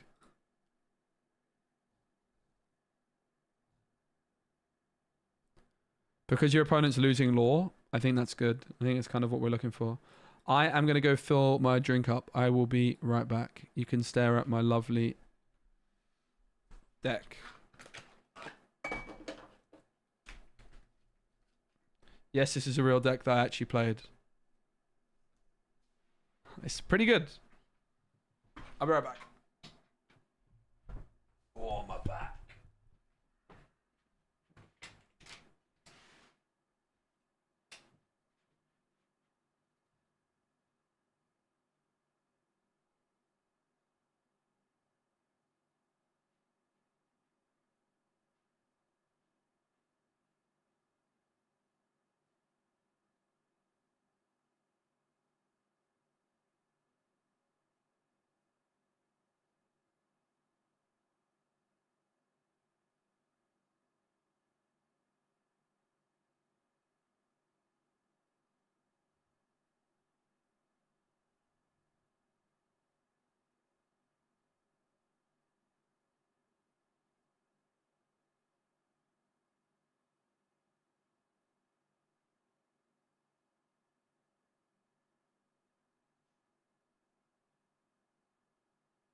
This fan is a godsend.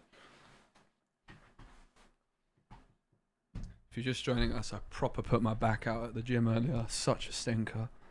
I never get injured at the gym, but I hadn't been in like 2 weeks. I go and I get injured. I think it's a sign that I should give up on the gym forever. But yeah, this Sapphire Emerald deck I played. Oh my god, it was so much fun. I want to build Ruby Emerald. I think Ruby and Emerald look like the two best colors to deal with this aggro stuff in a way. The problem with Ruby Emerald is you don't have Rafiki or Captain Hook, right? So you don't have Rafiki or Captain Hook, so we need to find better ways. What about the turn 4 Rush Milan into Shift Milan? Yeah, it's too slow, I think. I mean, Shift Milan is an idea with Gaston, for example. I think Gaston looks great. So Shift Milan could work. I think it's a bit too slow, though.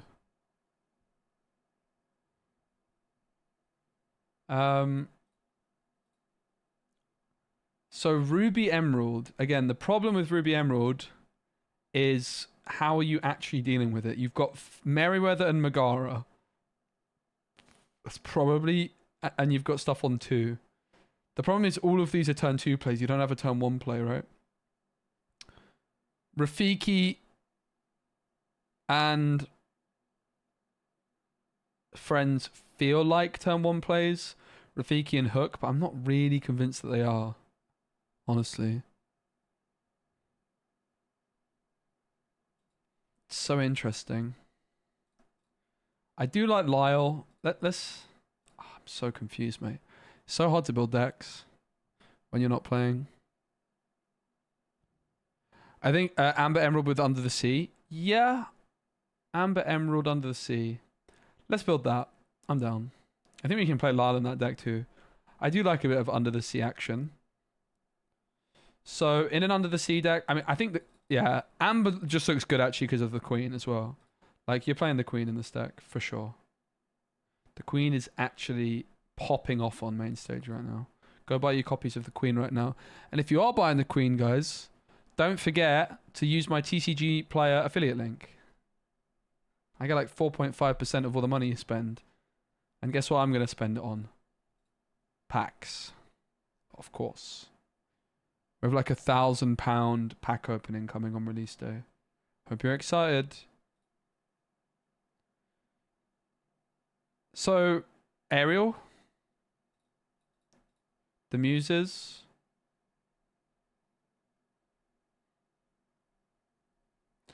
There's also this card, which in theory could be working with Under the Sea. Whenever you play another princess character, all opposing characters get -1 strength until the start of your next turn.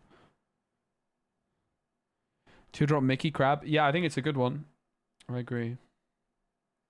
But so is Megara, right? Megara is the same thing. There's Mickey, there's Megara. Interestingly, Merryweather is also the same thing. So if you've got 2/2 cards that you want to play, so 2/2 cards with good shift targets, so Robin Hood is a good example. Are we playing Daisy? Maybe.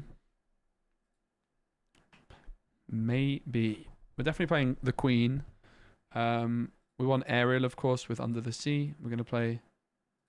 I feel like you play 3 copies of Under the Sea with Ariel. Because you can dig for it. 5 copies of Bruno.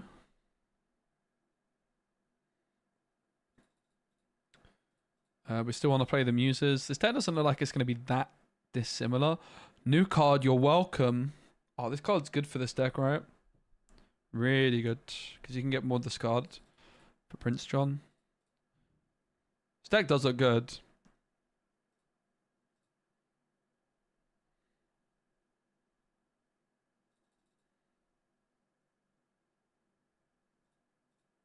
Sudden Chill.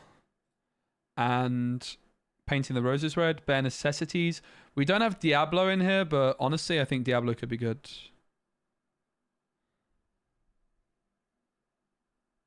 You need 4? I don't think you do need 4 because you're going to end up with too many in hand. I think a lot of the, pretty much all of the competitive lists from set 4 were only on 3.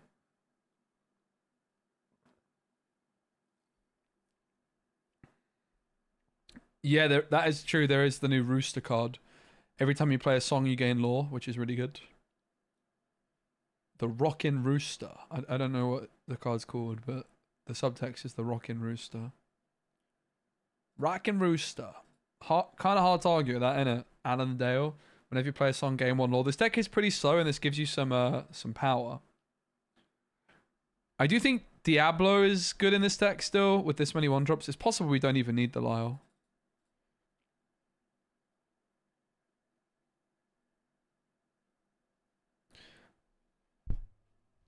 My Daisy Duck deck I made is just so hyper aggro. I'll put it up again in a bit.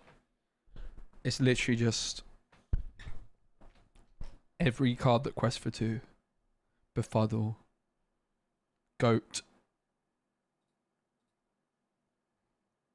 Okay, so we have the Queen on 1.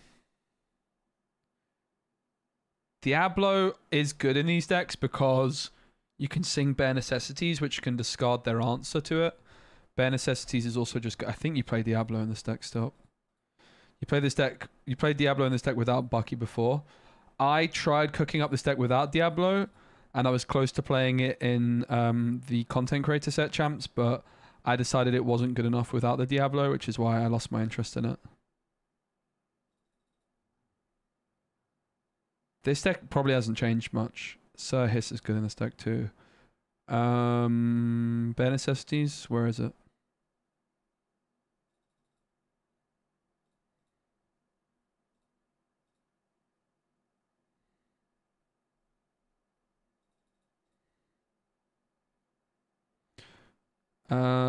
Locations currently look like there'd be an issue for this deck, which is where something like a Cricky would come in. Cricky was seeing quite a lot of play in this deck in set 4.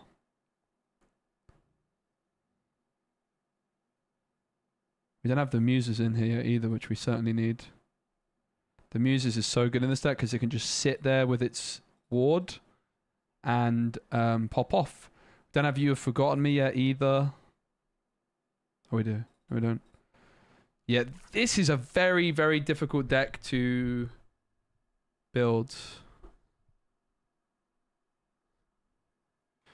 Biggest worry for this deck is if Pete is good. Well, Pete is good. Pete is definitely good. And that is actually a really good point, right? Like, a lot of the song decks with Amber look good, but then you have to remember that Pete is a card which exists. The Queen definitely looks very, very good, though. I'm not sure about Alan, to be honest. I think he can go. I don't know, the Alan looks good. There's quite a lot of songs.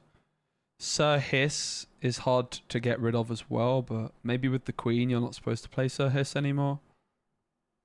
Thing is, with this deck, you really do want a clean curve.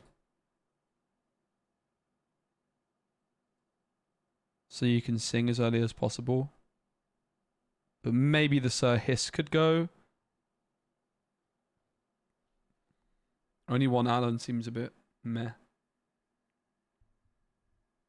You definitely don't play Deceiver of All. I don't really care about singing any of these songs twice. I mean, this looks pretty reasonable, to be honest. I would like some more Allens, but it doesn't look bad. I actually I was testing the Queen in this deck anyway, and I ended up getting rid of it, but I preferred it to Kida. I mean, Kida is obviously nice if you can slam it, but realistically, it doesn't tend to work. It sounds better than it is in practice. This looks okay. I think I'm happy to lock this in. It's definitely too similar for my liking to something we've seen before. I would like to play more copies of Alan. Because we've added in You're Welcome, which is a new song. Ariel can sing, shuffle chosen character, item, or location into their player's deck. That player draws 2 cards. It's just good, I think. Which decks will be the top 3 of the set? Amber and Amethyst hyper aggro, Amber and Steel hyper aggro, and Amber and I don't know. I think Amethyst Steel looks good, maybe.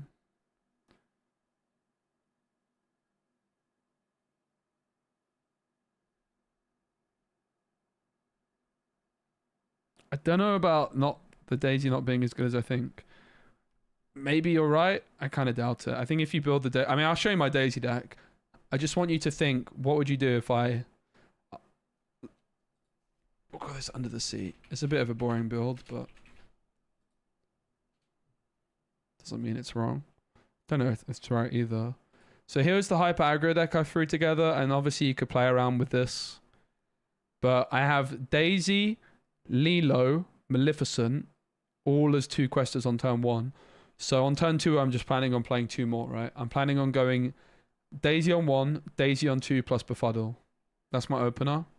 So you play like a 1 cost on turn 1 or a 2 cost on turn 2, ready to try and clean my board. Befuddle. I've also got Brooms and Chernobogs for questing and draw power. I have Snake for like readying my aggressive questers after they've quested and replaying them. Gathering Knowledge and Wisdom plus Goat for just guaranteed lore that you can't stop.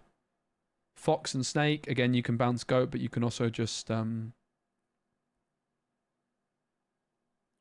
bounce a Lilo and ready it and quest again.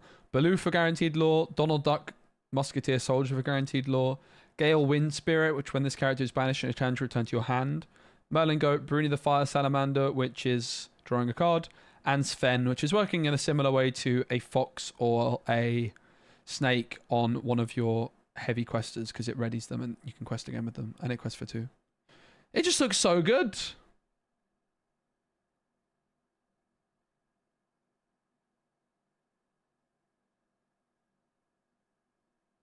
It looks so good. I think Prince Eric over Donald or Baloo. What's Prince Eric do here?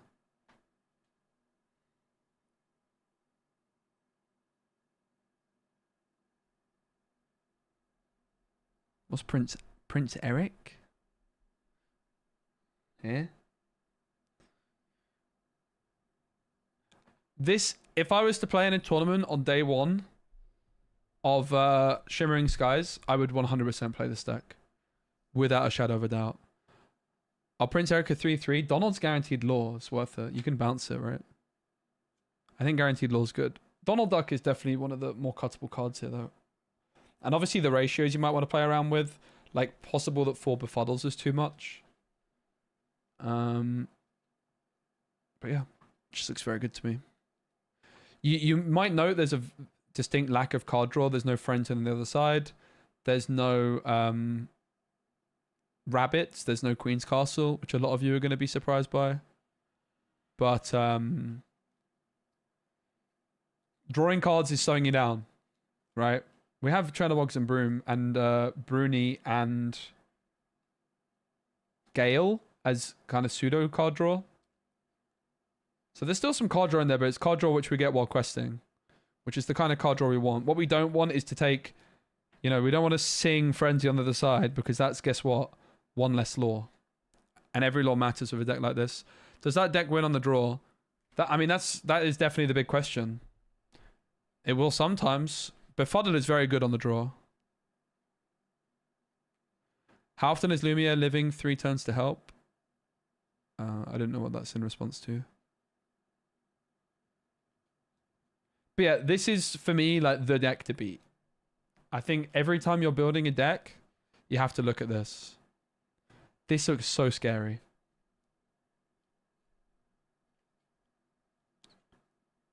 Because even if you play a card on turn 1, they can befuddle it, right? So it's possible that 2 drops aren't even that much of a good answer. And you'd rather, if they befuddle you, you'd rather just play 2 1-drops on turn 2, right? Rather than, you play another 2-drop and then they befuddle you again, for example. I don't know.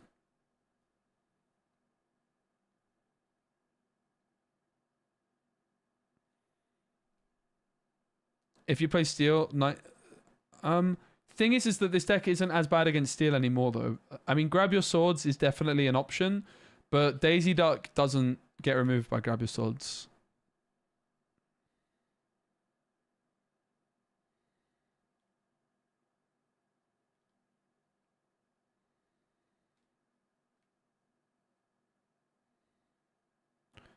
Hook on 1 and Mickey 2. Yeah, I mean, that kind of approach is definitely good. You don't even need the hook, right? Hi, lad. Thanks for rocking the community of your content. My pleasure, Christian. What's up, mate? Hope you're good, bro. Oh, I'm back, bro.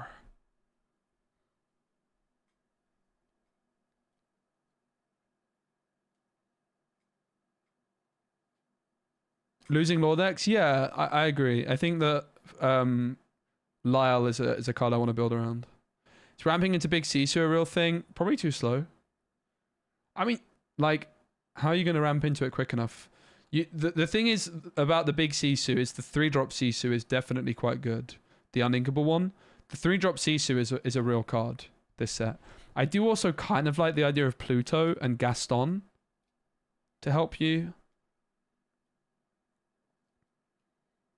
What do you think could be the best counter to this hyper aggro deck? What would be... That is a good question. What would the biggest counter to this hyper aggro deck be? That's a really good question. That's probably the deck I want to build, and I'm struggling. So we looked at all of the Daisy Duck answers. Like, this is actually kind of what we're doing. Probably the Queen, Command in Presence. But again, Befuddle can stop your shift. So there's that.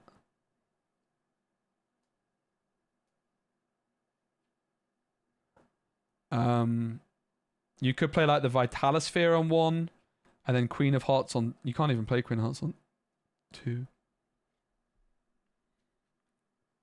I think rush cards are quite good against it. So I do think that like this Turbo card, Turbo Royal Hack, which counts as King Candy, as well as Queen of Hearts are quite good. There's also Basil with support.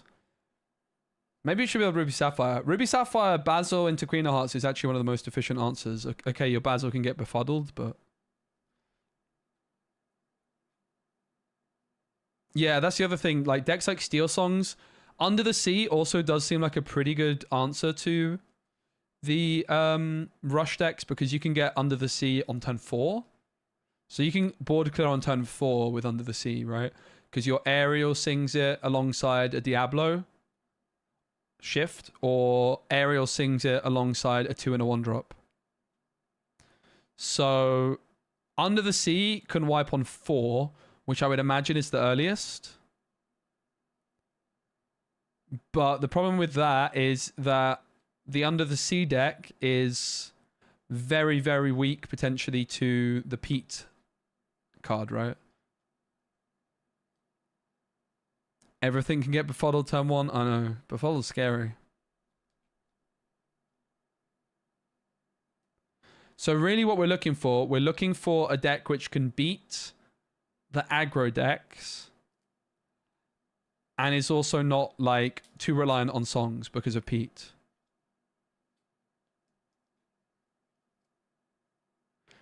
Amethyst, yeah, I think Amethyst Steel can deal with the aggro decks. I don't think it's like a free matchup, but are you not worried of playing all those 1-drops? Why? 1-drops are good.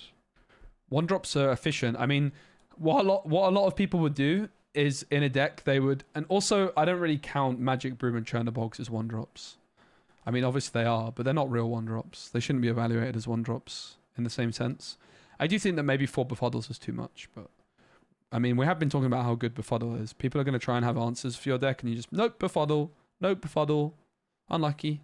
But yeah, I mean, it needs testing. Obviously, I haven't actually got any testing done with the deck, but the deck should be playing a lot of 1-drops. If ever there's a deck that has a lot of 1-drops.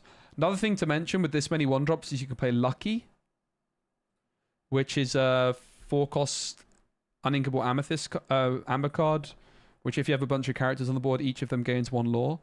But you can also exert it and look at, I think, the top 3 characters, and any character which costs 2 or less goes into your hand.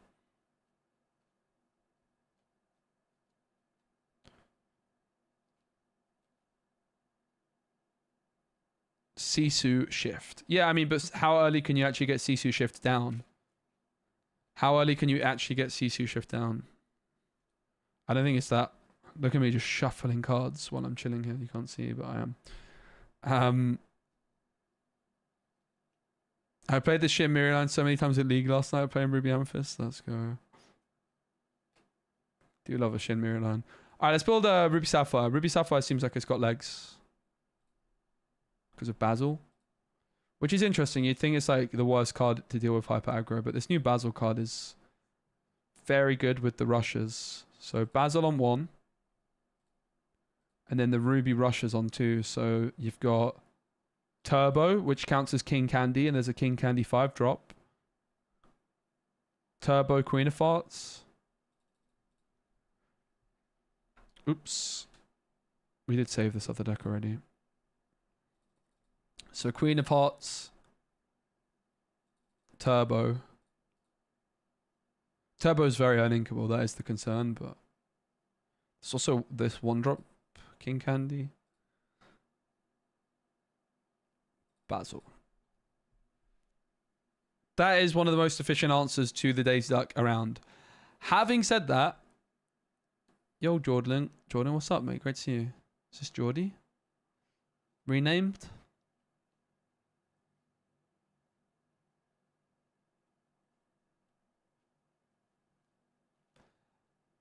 The befuddle is such a problem, innit? The befuddle is so insane. But this does give you Basil plus Queen of Hearts Turbo is... Great to see you, Jordy. Hope you're well, my friend. This is one of the most efficient ways of dealing with it. But again, this befuddle. Befuddle is a concern. But the thing is... Okay, befuddle gets you. The thing I don't like about Sapphire is the fact that your turn 3 is when you would usually want to ramp, but now you're like more inclined to be playing like a card like Sisu, for example, right? Why do I hear Queen of Farts every time? I'm definitely not saying Queen of Farts. Oh, mate. My bloody back. Oh, I might try and stand up. If only I had a new standing desk.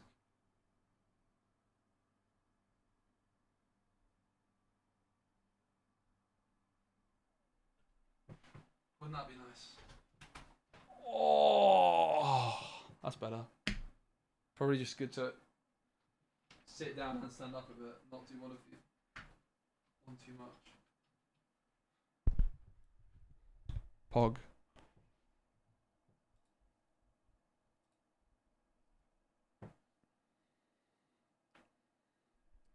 Kit turn 1.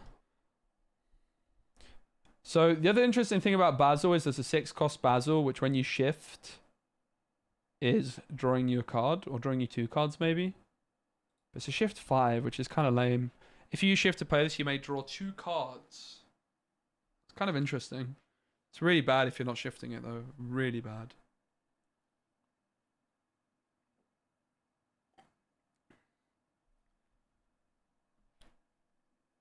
Yeah, but the thing is, we're saying it's like 12 card stance a Daisy, but then they can befuddle you. So I'm still not really satisfied. Is there any combo which is not befuddleable? I think it's only the Vitalisphere, which is just inefficient. So I think you just have to accept that you're getting wrecked by befuddle. I want to play Lyle Tiberius Rogue. I think Lyle is actually the best answer here for these hyper aggro decks. Because we're saying befuddle is such an issue, I think actually Lyle is the way. I think Lyle is maybe the best answer for these Daisy Duck decks. So we have to build around Lyle, which we started to do earlier, but we kind of got distracted because I didn't really know what ink color to combine it with. So we're building an Emerald Lyle Tiberius Rogue deck, guys. It's time.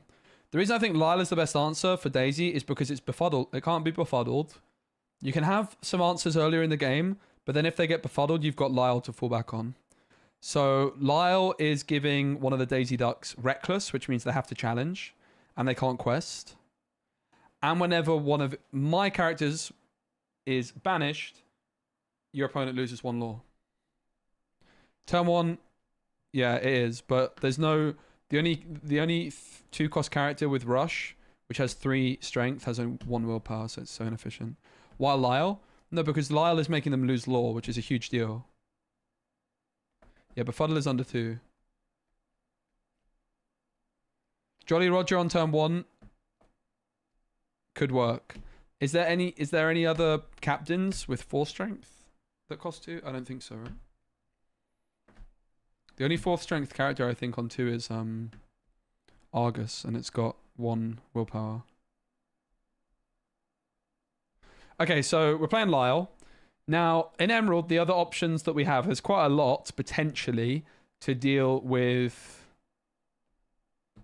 Daisy in the early game, but of course they're befuddleable. We've got Merryweather and Megara, which are basically the same card, except Megara has 2 strength, 1 willpower.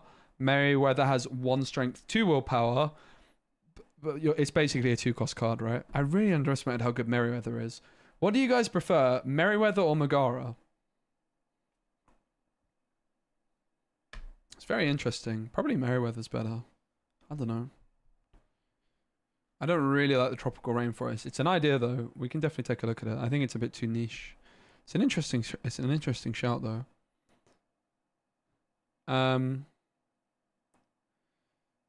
So improvise is good if we're playing Rafiki or Captain Hook.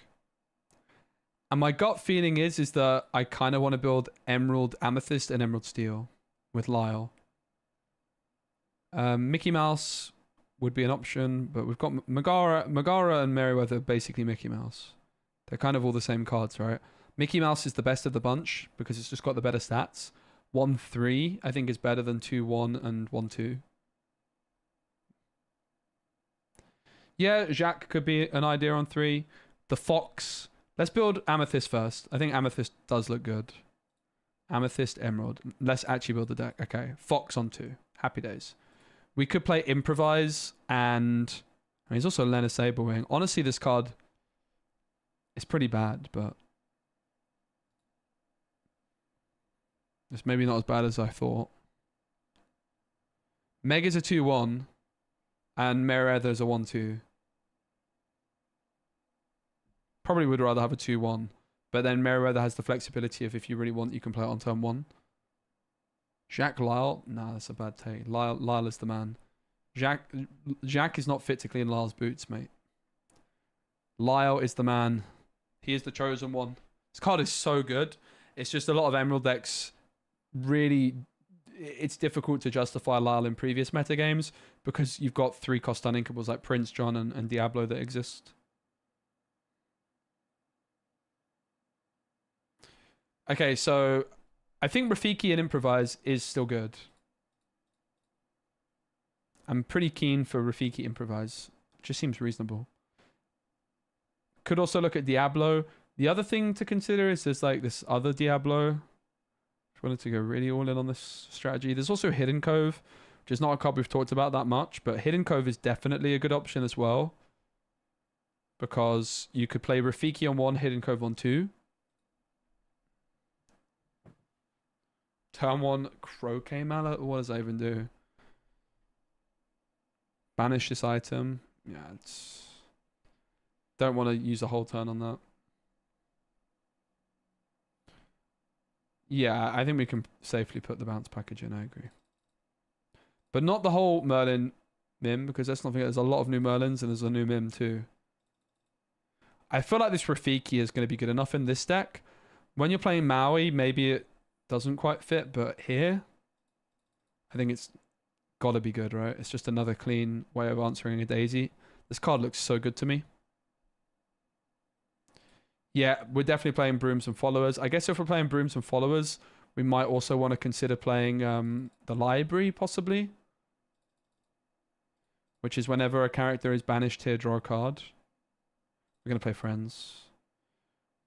We might actually play some more Emerald cards than just Lyle in a moment. There's Kit Cloud. He's kind of helping us stall out a bit.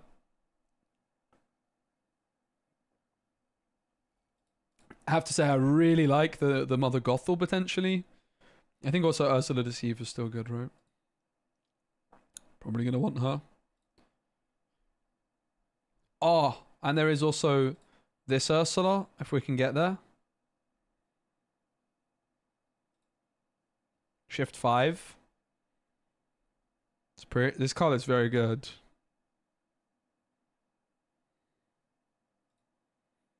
This card is very, very good.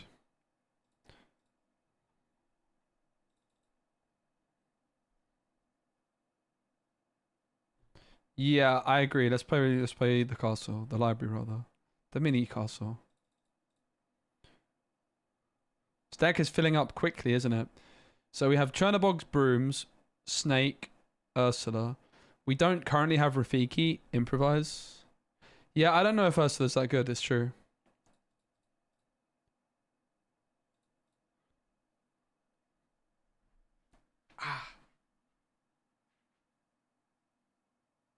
I also like the Mother Gothorn. If ever there's a deck for it, it's this one. How about the 6-drop Mother Gothorn? I don't know if I like that card that much. Let's take a look.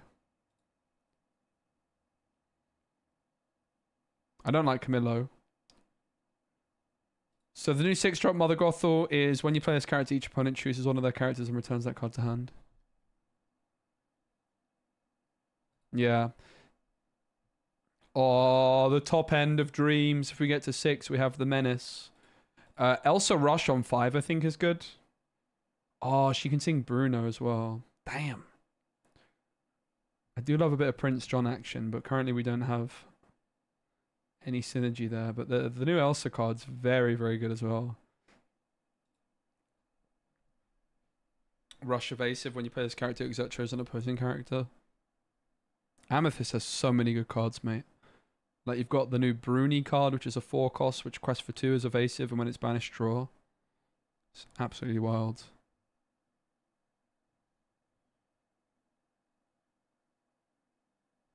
I think another aggro deck is some kind of Tefita location deck. Yeah. I guess the question with those other aggro decks is, can you out aggro the Daisy?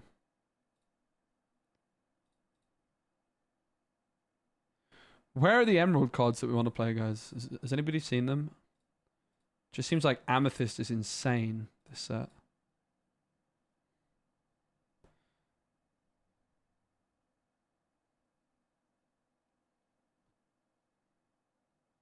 I mean, we could also play our own Diablo, probably not. Pegasus is a pretty good 1-drop. Improvise Rafiki. There's Improvise Rafiki with like Merryweather, Hidden Cove, Megara. Yeah, this also is also answering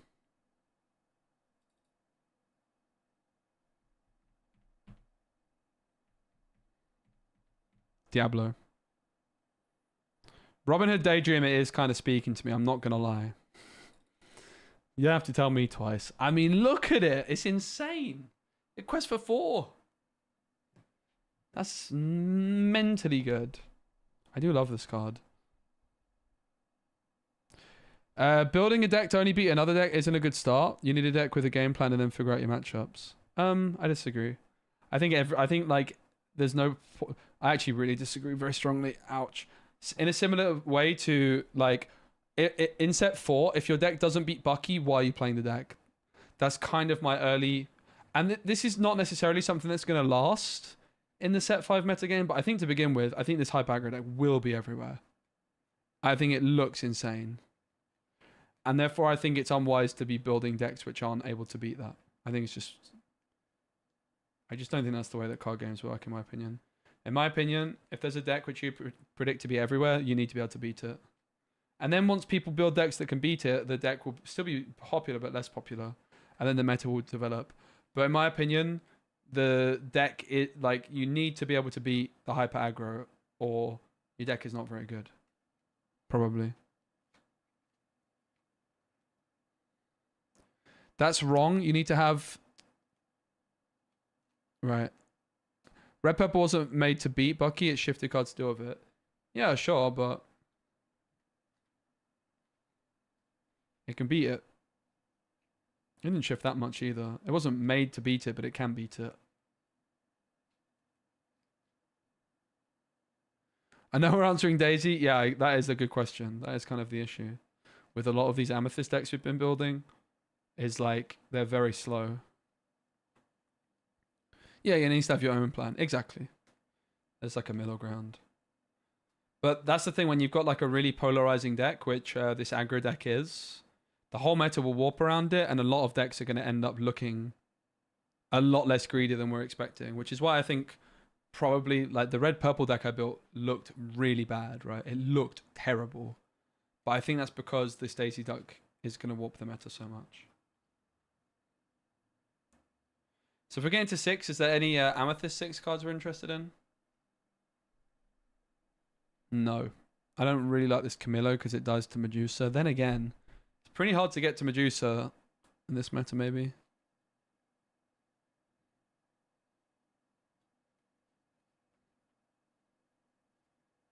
Yeah, and my way here of how I'm trying to build these decks is I'm thinking, right, what can actually beat Daisy? That's the starting point, and then once you know you can beat Daisy, that's how you then you try and turn it into a deck with its own functioning game plan, right? Which is basically why I've put the Robin Hood in, because I'm like, okay, we kind of need some lore. Lore is how you win games. There is also this Mother Gothel on 2 as an option. We are kind of low on 2 drops. Our early game is actually pretty awful. We have so many 3 and 4s. Yzma's not a bad option at 6. What deck should you build? Probably Hyper Aggro. To be honest. Hyper Aggro seems like it might be a good pick. I'm going to save this deck. It is... Guys, honestly, I have never struggled to build decks this much. I love it. Maybe it's also because previous sets I've been... Before, you know, when the cards have all been out, I've been doing some testing. Whereas this, I have not done any. Maybe that's also why. It is hard to build decks, though. I'm going to save this as a Lyle dream. Guys, I'm not going to lie. I'm kind of tempted to open my Magic the Gathering cards. What time is it? It's pretty late. It's 5. I've got a lot to do. I think I'm going to switch over to open my... If you guys are not interested in Magic, guys, spoiler alert, I've never played Magic in my life. But look at this. Bam! If you just joined us, I picked this up in a charity shop, which is like a thrift store. 30 quid, 30 pounds. It's from 2001. And it's got all sorts of like... It's in such good condition. It's got all the original stuff from the 2001 box. But it's also got like tons and tons of extras. Like each one of these deck protector boxes has flipping sleeved cards, and the box is dated from 2001 and they're all in such good condition. Like apparently one of the cards I pulled out earlier was worth 20 quid, $20. So kind of think it might be time to move on to this, because it's going to take a long time to get through and I wanted to do it today. So I'm going to switch categories. We will do some more Lorcana deck building tomorrow, hopefully. If not, I'm going to be back on... I'm going to change Twitch category. If not, I am going to Italy this weekend for Digital Lorcana Challenge, and I'll be back Tuesday. Game Magic, I guess. Does that work? Title: Opening Old Box of Stuff. And I also... my back. I also, alongside this box of Magic the Gathering, have a hashtag ad box from Magic the Gathering. This is so ridiculous. I need a bigger desk. So I have so much Magic stuff to open, and I've literally never played Magic before. So, I guess that's what we're going to do, everybody. So if that's where you leave us, thanks, I understand. But chat, I'm going to need your help to track how much worth we have in this tin. Let me put it back for now.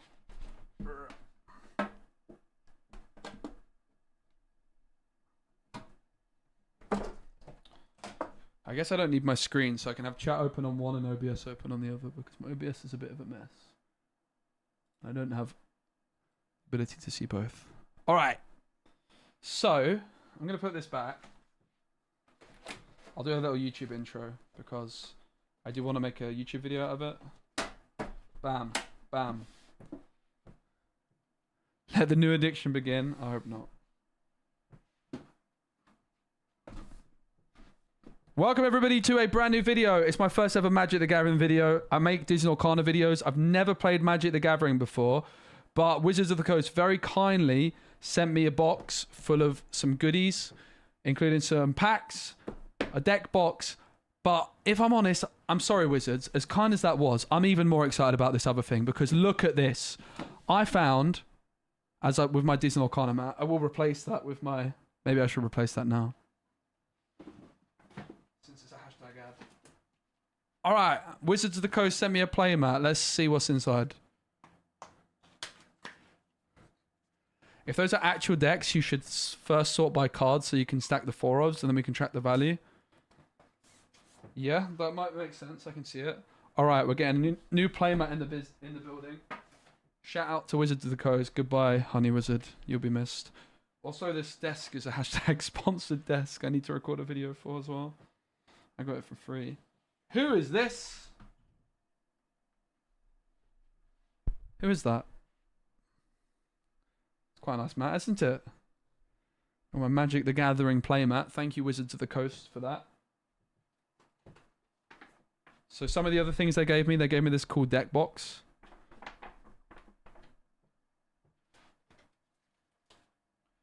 They gave me a Commander deck, an Assassin's Creed starter kit. If you guys would like to see me learn to play Magic, you have to let me know.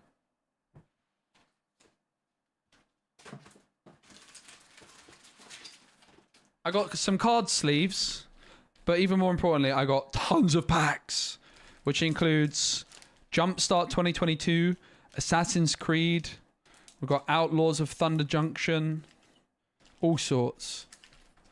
And I was told, like, this one in particular is quite a spicy one, like a collector booster. I think there's one of Assassin's Creed and one of Thunder's Outlaw. So we're going to get through that a bit later. Thanks again to Wizards of the Coast for sending me stuff. Send me more stuff, please. I like stuff. I like cards, all right? What can I say? But this is what I'm most excited about.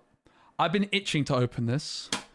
I cannot believe I found this. So in the UK, we have charity shops. This camera is a bit off.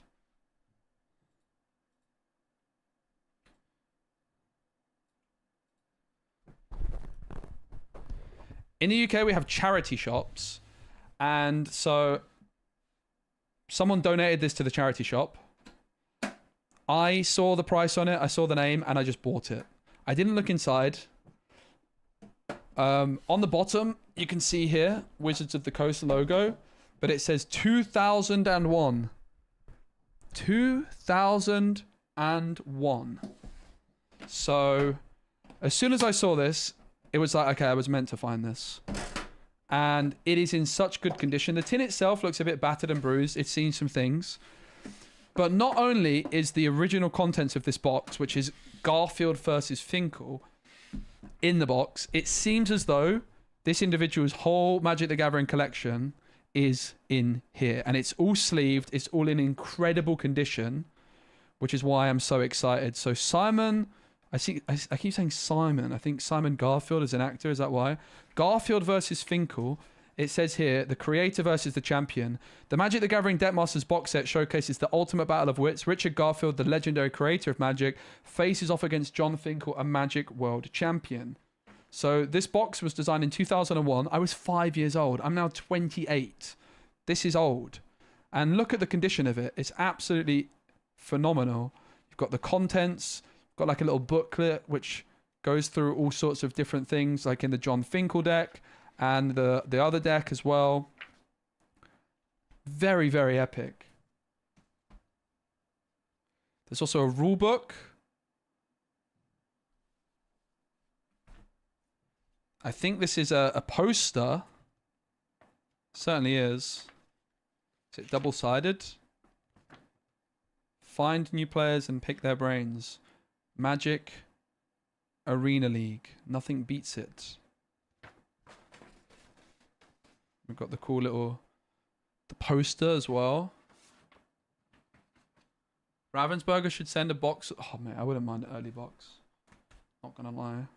Read this booklet when you're ready to learn how to play. Not yet. I'll learn how to play Magic one day. I don't think that's today, though. Today, we just open cards. There's so much to get through. So you can see here... Here is where the goodness is at, because we've got two boxes of Finkel and Garfield, which are probably the decks which came with this box. But the other things which were in this box, so there was 4 black bordered premium cards, 2 2-card pre-built decks, life counters, the poster, booklets. But look at this. That is a lot more than 104 cards, because each one of these deck boxes has Magic the Gathering cards inside, and they're all sleeved. They're all sleeved. And these are some very good quality sleeves. Like, these cards have been well protected. So I couldn't really resist waiting any longer to open these, because I might be a millionaire. I think Black Lotus is the card that everyone goes on about being the most rare. Now, some of the cards in the box are not sleeved. But I've got my Twitch chat, my YouTube chat here helping me out to see if we've got anything great. Let's go for this box first. The Finkel deck. So Finkel was a world champ in Magic. And I think they actually played against each other with these decks at some point. So let's move this on over to the side. It's getting a bit messy over there. I need a bigger desk somehow. I've got the world's biggest desk and I need an even bigger one. This is Finkel's deck to begin with. So.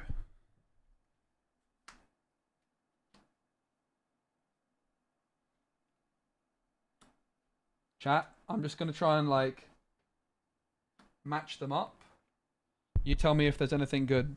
Okay. Now we've got Lava Burst, another Swamp. So these are the land cards, right, which you burn for mana. Incinerate. Abysmal Spectre. I cannot believe I've got all of these old cards and they're in this good a condition. Another Swamp card, Mountain. Contergoin, some kind of cat. Incinerate. Mountain. Swamp. Sulphurous Springs.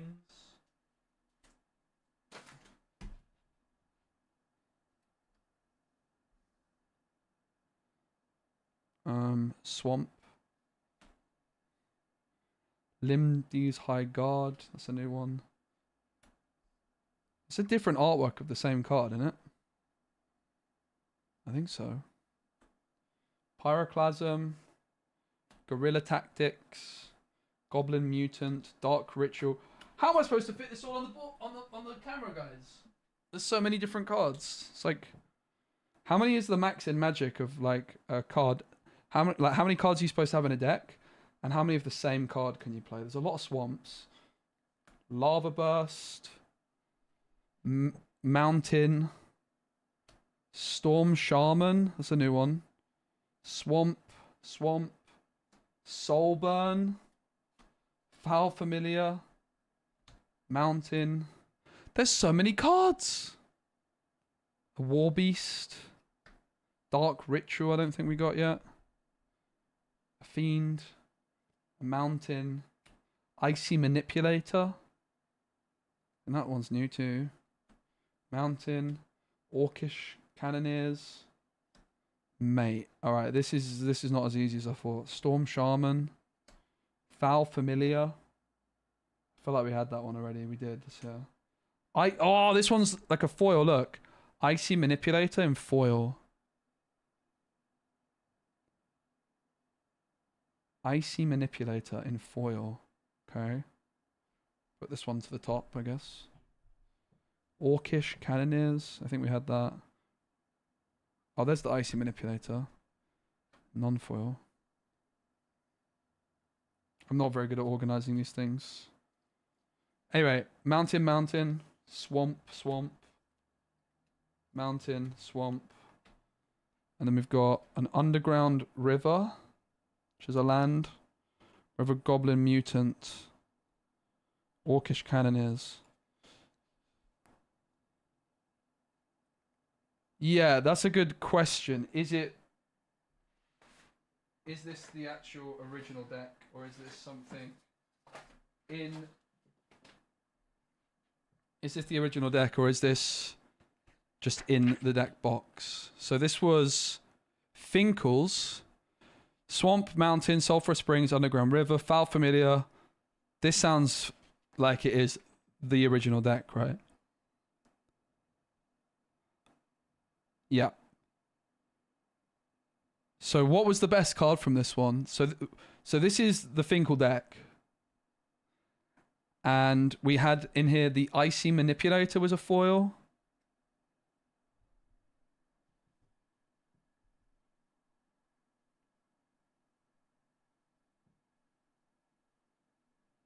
I'm getting used to this new camera setup. It's wigging me out a bit.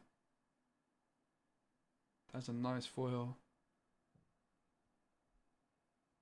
Nectropence is $40. You're kidding me. I spent £30 on this whole thing. How many of those was there in here?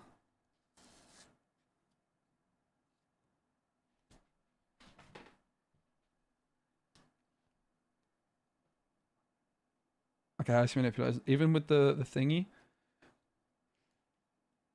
So Nectropence was the best one there, apparently. Can't see it. Maybe they took it out and sold it. No. Oh, it's here. Oh, tell me this is a $40 card, and it's foiled as well. Okay, okay. So we've got the original Simon Finkel deck. Is that what they're called? Oh my days! You tell me that's $40? That's not a bad start for a £30 box of cards.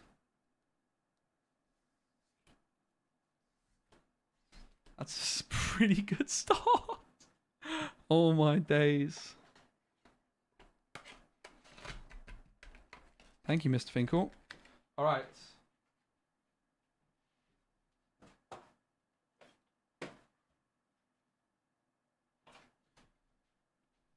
On to box 2, which is Garfield. So I won't lay all of these ones out because we can check the list.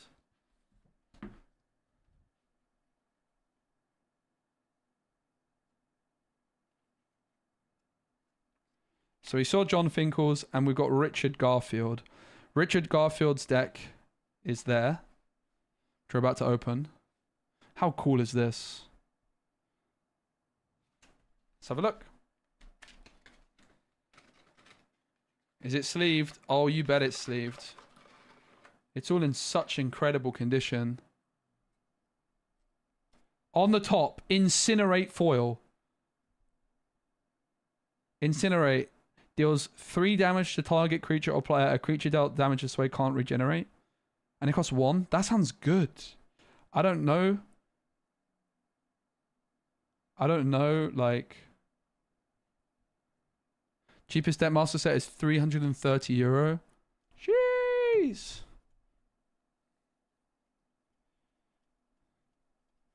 See if we can find the other foil, because I think there was 2 foils in each. But let's not forget, like, we have got way more than just the set to get through. We've got all the rest of the collection. That looks like the other foil, which is Lurgoth.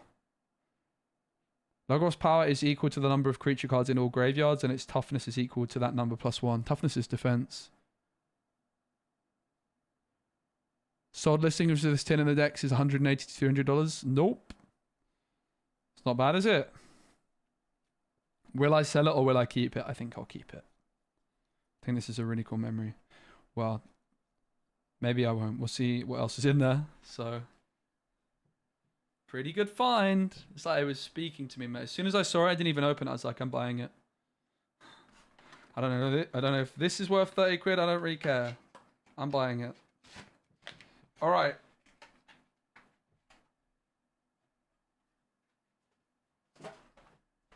This is what we still got to go. So I think we work our way through the non-sleeved cards first, and then we get onto the deck boxes, which are protected a little bit better. So basically, chat, if you see anything which you think is definitely worth stopping on, just let me know.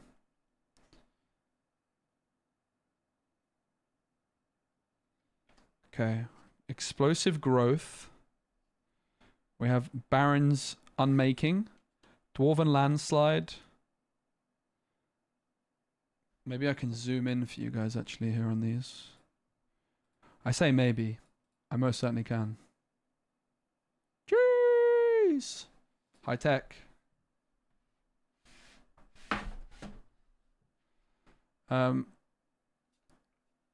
Temporal Spring. I've heard of this card before. Frenzied Tilling. Divine Light. Dead Ringers. Scarring Rays. Last Caress. Lay of the Land. Lay of the Land. Dead Ringers. Index. Index. Tranquil Patch. Mind Extraction. That's a pretty cool art. Last Caress. Rampant Growth. I've definitely heard of this card before. Because that's where ramp comes from. I was having this discussion. Where's ramp come from? This is where it comes from, guys. Search your library for a basic land card and put that card into play tapped. Then shuffle your library. This is where ramp comes from. That's so cool. See? Now I want the millstone because I've heard of that one too. Set symbol in middle right shows rarity. Set symbol in middle right. So here.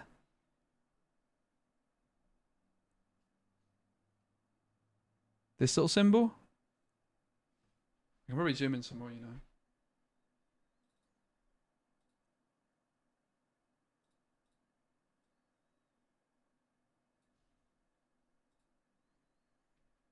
It's not bad. There's some pretty good zoom on this camera.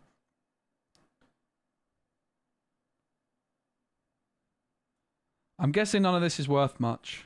I don't really know what the rarity means though. Frenzied Tilling, Savage Offense. Oh, a couple of sleeves. Primal Growth in a sleeve, and it looks like a foil. Look at that sleeve peeling away, mate. Can you see that? Sleeve is peeling away, but Primal Growth is protected. Let's put it in one of these spare sleeves. It's just been waiting. I can't quite get the camera angle right. Primal Growth foil, eh? What does it do? Sacrifice a creature. Search your library for a basic land card. Put that card into play. Then shuffle your library. If you paid the kicker cost, instead search your library for 2 basic lands. Sounds pretty good. $8 foil. $8 is pretty good. I'm pretty happy with that. All right. Goblin Game. Is that worth anything? Because it's in a sleeve. Got Fertile Ground, Sinister Strength, Wings of Hope, Hero's Resolve, Bloodfire Infusion, Hero's Resolve, Moltano's Harmony. If the symbol is black, it's common. Silver is uncommon. Gold is rare. Okay, so we're looking for gold. That makes sense. Scavenge Weaponry, Sisei's Ingenuity, Sleeping Potion, Flight, Shield of Duty and Reason, Crown of Flames, Tainted Well, Quicksilver Dagger. So because these are black, they're all commons. Right? Which makes sense because they're unsleeved. Whereas these... So Primal Growth was also black. Whereas this is... Is that silver? So black is common. Silver is uncommon. Which is probably why this one's sleeved. And then gold is rare. And how rare is a rare? Like if I was to open a pack of magic cards, how likely am I to find a rare? Like 1 per pack? Is it like 1 4 per pack? Like this looks silver to me. Raka Sanctuary. Forest. Forest. Forest. Forest. Forest. Forest. Okay.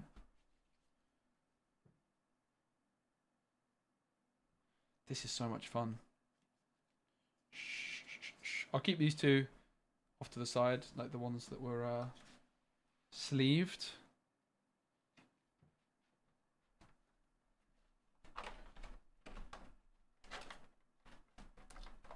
There's also a note in here, guys. I found a note. It's like a scribbled on bit of paper. Imagine it's like, enjoy my gifts. Oh? No, it's been ripped.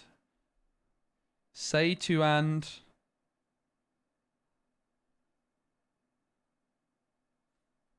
It's like, don't sell this, mum. Whatever you do, don't put this on eBay. Don't give it to the thrift store. All right, we've got some sleeve cards on top. Delusions of Mediocrity. And Lord of Atlantis. All merfolk get +1/+1. They have Island Walk. They're unblockable. Okay. Any good? Mythic is... Oh, there was another one that was stuck to it. Heightened Awareness. Discard your hand at the beginning of your draw step. Draw a card. Okay. Yeah, exactly. Chat is my friend to hype me up if I get something crazy. Lay of the Land, Gaka's Balance, Tribal Flames, Auto Strategy, Lay of the Land. What the heck? Life Death? Why is there 2 cards on 1? That's got to be worth something. That seems weird. Why is there 2 cards in 1 card, mate? What's that all about? Lord of Atlantis is worth $9. Don't mind if I do. Probe. Lay of the Land. Pyrotechnics, I thought this was sleeves, but it's not. It's just the border. It seems like whoever sleeved them knew what they were doing, right? Like, I can kind of just skim through these a bit that aren't sleeved. And then we'll get onto the good stuff. Primal Growth. Stone Rain.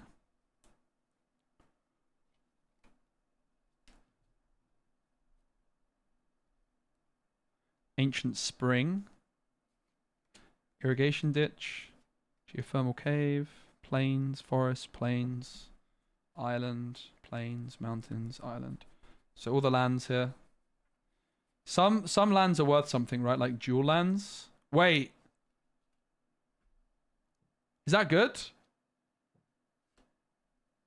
Because it's forest and land? Is that a dual land? Or is a land just forest? Did I just bait myself? I heard that like dual land cards are good. Because they're like got printed but then stopped getting printed. Swamp land. Is it just a swamp land? Or is it swamp land? It's worth not. Okay. What about this? What about a mountain land? They're just different ways of displaying it, I guess. Oh! Oh! Oh! Oh! I saw something shiny. Alright. I saw something very shiny. Crossbow Infantry. Is it good? It's shiny. Crossbow Infantry deals 1 damage to target attacking or blocking creature. Twang, you're dead. I mean, it's shiny. How bad can it be? I think it's a common though, right? With that rarity? Well, I'll put it to the side. Some other empty sleeves.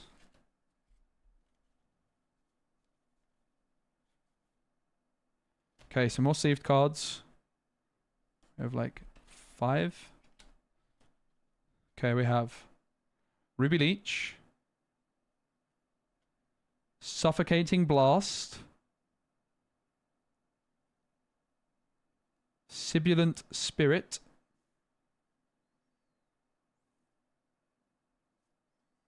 Goblin Game. Call of the Wild. Reveal the top card of your deck. If it's a creature card, put it into play. Otherwise, put it into your graveyard. Doesn't sound very good. I'll put it into play. So, okay, so this would be good if you hit something that costs way more than 2. If you have like a really big deck. Okay. These were all of the sleeved cards. So I think it's safe to say all the non-sleeved cards were not sleeved for a reason. So let's put them all back in there, shall we? As I'm going to zoom back out on my camera for a moment. First time I'm using this little setup. So definitely learning on the job a bit. Almost saw my feet. In fact, I think you did. Unlucky. It's too hot to wear socks, mate. It's far too hot to wear socks. Let's be real. You have to pay attention to the lands in the deck boxes. Okay. The deck boxes are where the most excitement is at, right? Let's be fair.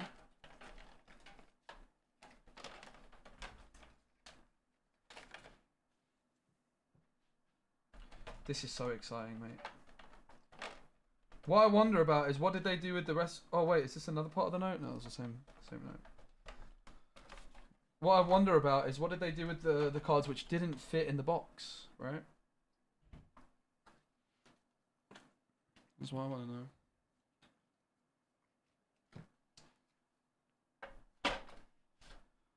All right, I'm gonna keep these sleeved cards to the side for a moment. My back. And then I will put the Garfield and Finkel decks back in. Did any of these belong? They did, didn't they? The Primal Growth, was that from here? I want to make sure I don't mess up keeping the deck fully together.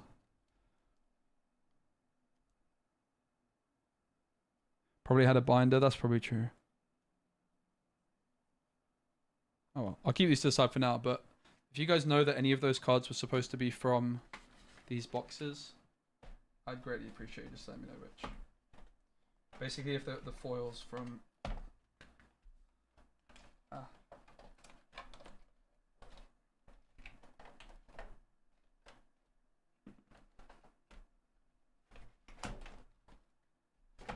Alright, but now we're on to the big stuff, because the Simon and Garfunkel decks were cool, but we knew what was in them.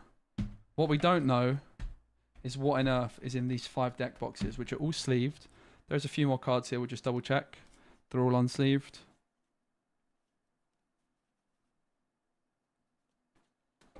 Don't think there's anything of note in there. So, on to the big stuff. This is what I'm most excited about. This is where we could hit the jackpot. We could hit the jackpot, everybody. This could be huge. Which one should we go for first?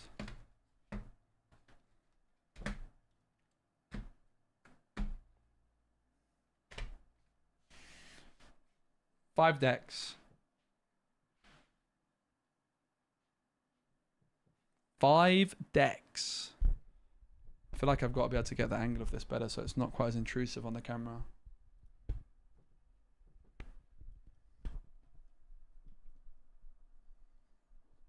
Pay attention to that set symbol. There'll be a lot of good commons that aren't worth a lot. But if gold, rare, and old, that'll be the good stuff. Okay. Let's start off with one of the blues. There's 3 blues. Ip dip do. Cat's got you. Dog's got the chicken pox. So out goes you. Blue, blue. Red last for sure. Agreed. I don't know why, but I agree.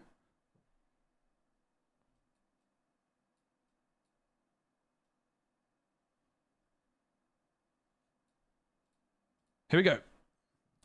Here we go. 20-year-old Magic the Gathering collection.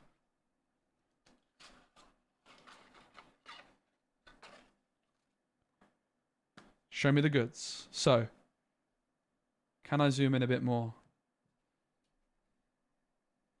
To have a look at the sleeves, you can see they're definitely old, but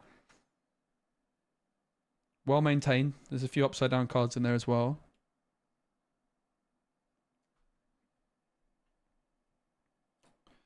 Let's try and zoom in a wee bit more. That should do. All right. How's the best way to do this? So the first 2 cards we have the Plains, and we have Barrow. Not too thrilled about either of those, I think.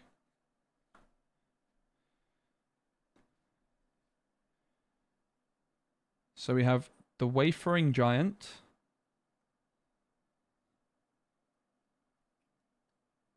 Serpentine Kavoo, Swamp, Mountain, Forest. There's a lot of different lands. Is this typical in a Magic deck? It kind of looks a bit organized for the lands together. We have the Kavu Climber, which looks like a common. This looks like an uncommon, is it? So it's common, uncommon, rare. We have the Halam Jin. Forest. The mate, magic cards are hard to pronounce. This is also an uncommon. Forcrest Cobra. Fires of Yavimaya. Harrow. Swamp. Forest. Quirin Trailblazer. Swamp. Forest. Harrow. Kavu Climber. Quirin Trailblazer. Forest. Fertile Ground. It's fine. They've got all the commons at the front, guys. All the good stuff's at the back. Trust. Oh! Double card. This has got to be good. Wax and Wane. Target creature gets +2/2 until the end of turn. Destroy target enchantment.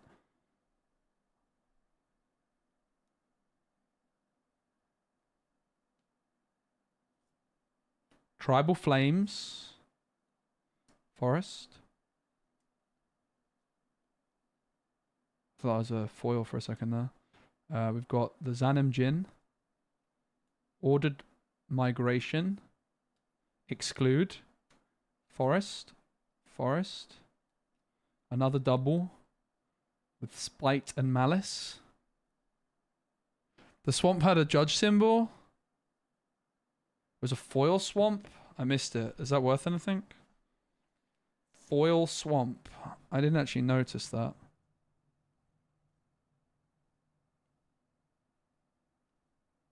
So oblivious. Oh, this one was it?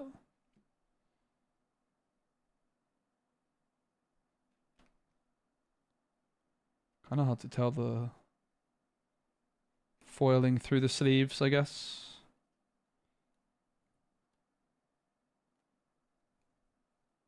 So they're the three swamps I looked through. Let's see if I can spot it.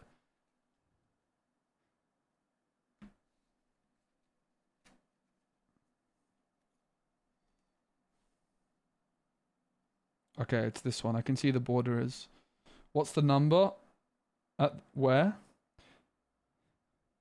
304 out of 300. Is that the number you mean? 1993 to 2000. Wizard of the Coast Inc. 304 to 305. 340 out of 350. Whereas these, it says... This one's also 340 out of 350, whereas this one is... 339 out of 350. Let's continue. Because we've got the good stuff at the back, hopefully, maybe. With Spite and Malice. Mountain. Fertile Ground. So far, we haven't hit the source, I think. Exclude. Island. Island. Tribal Flames. Probe. I'm still enjoying this a lot. It's really cool. Forest. Thornscape Apprentice. Global Rain. Each player chooses from the lands he or she controls a land of each basic land type, then sacrifices the rest. Okay. That sounds like it could be good. Probe. Yavi Maya Barbarian. Cobra. A double. Nomadic Elf. Plains. Sabertooth Nishiba. Zanam Jin. Forest. Forest. Okay, bad start, I'm going to say. I think this is not what we were hoping for in the first one. Good thing we eliminated that one first, eh? We're saving the red box to last. The red box is where the source is at. I can feel it. So, am I right in thinking there was like no super like rare thingamajiggers? Whatever it's called in that one? He's trying to center this camera a bit better. Oh, I can just move it. That's genius. That's better. Alright. We got 4 to go. Let's go for this other blue one with black sleeves. It's fine. One of these is just going to be filled with all the juice. It's all going to be rubbish, and then we just get to one, which is just insane. Soul Link. Prudent Warrior, Plains. Plains. Elfheim Palace. The Reaper. Some Upside Downers.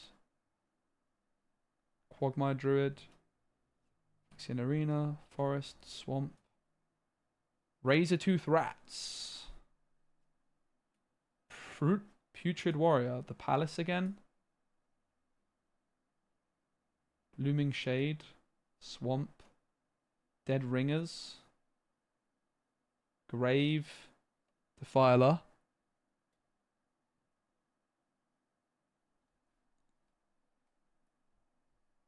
Phyrexian Arena's good.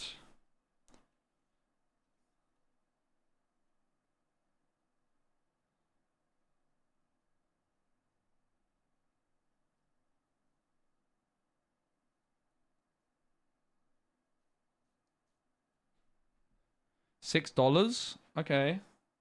That's kind of nice. Phyrexian Arena.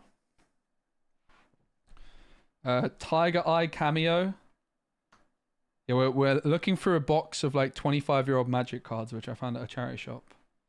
Strength of Night. Swamp. Mournful Zombie. Plains. Strength of Night. Maggot. Carrier.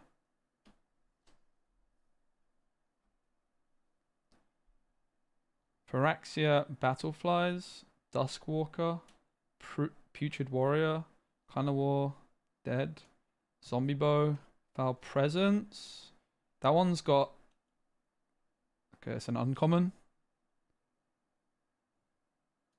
Phyrexian Reaper. Putrid Warrior. Annihilate. Destroy target non-black creature. It can't be regenerated. Draw a card. Right, so all of these are black cards, right?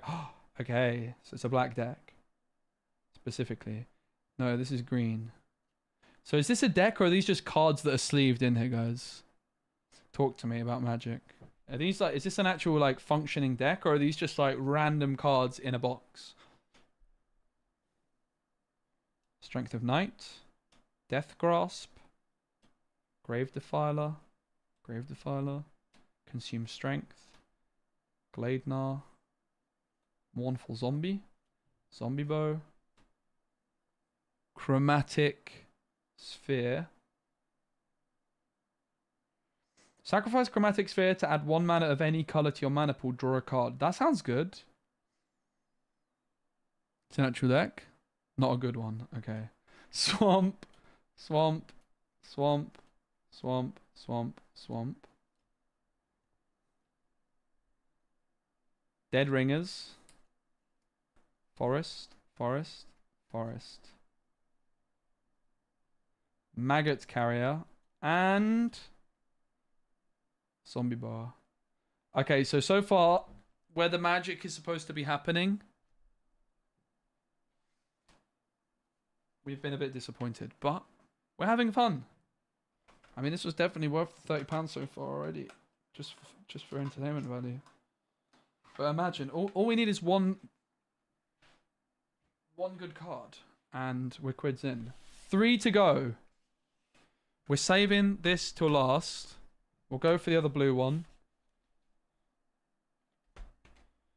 White sleeves, though. This might be see-through sleeves.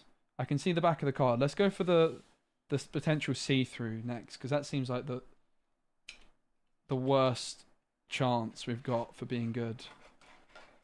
That's not even tournament legal, is it? Transparent sleeves.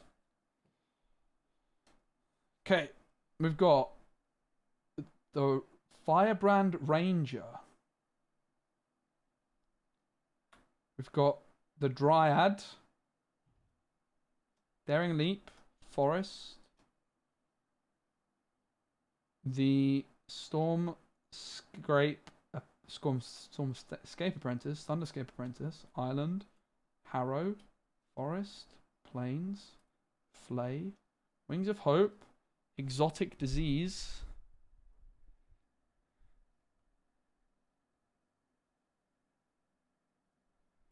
Agonizing Demise. Drudge Skeletons. It's a foil. Foil Plains Land. Is that any good?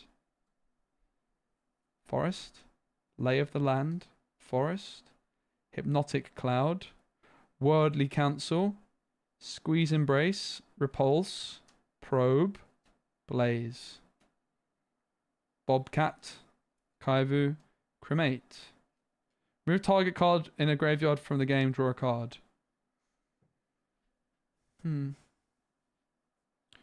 How much does it cost? Where's the cost for this? Can't see the cost anywhere. This? Does it cost 1? I mean, if it costs 1, that seems good, no? I guess that it's just a cantrip. Duress. Swamp. Ebony Tree Folk. Swamp. Mountain. Tribal Flames. Forest. Swamp. Serpentine Kavu. Anavalier. Scouting Trek. Swamp. Exotic Curse. Stratodon. Sinister Strength. Creeping Mold. Panther Warriors. Swamp. Mountain. Island. Mountain. Island. Disrupt. Thunderscape Master. Explosive Growth. Tremor. Giant Growth. Embrace. Zombie. Worm. Clan of One Night. This isn't going how I thought it was going to go, guys. I thought it was going to be a millionaire. Duress is still used and printed. Interesting.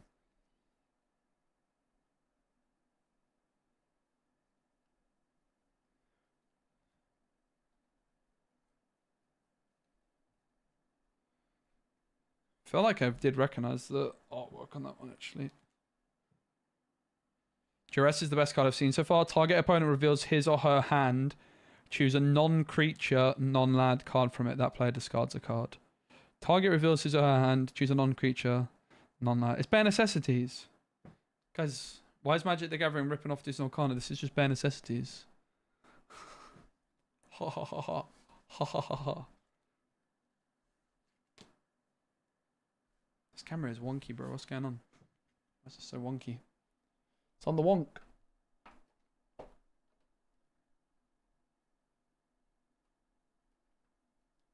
It's on the wonk, mate. 2 to go. 2 to go. Oh. Oh. Oh my goodness. It's the best card. It's Gerard's Command. It was stuck in the box.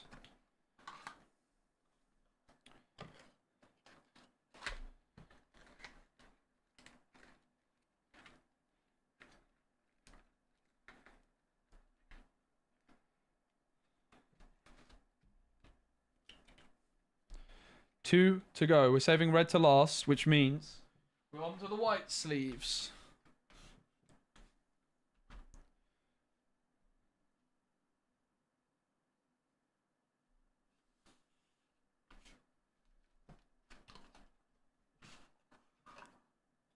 White sleeves. Condition. The very back one is tattered. Wind Drake. But these sleeves have held up. Alright. We've got the Kavu Howler. The Aether Mutation.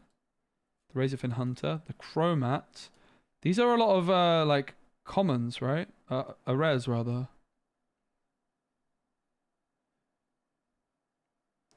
The Necro thingamajigger? Oh, that was the one in the thingy box, right? In the deck.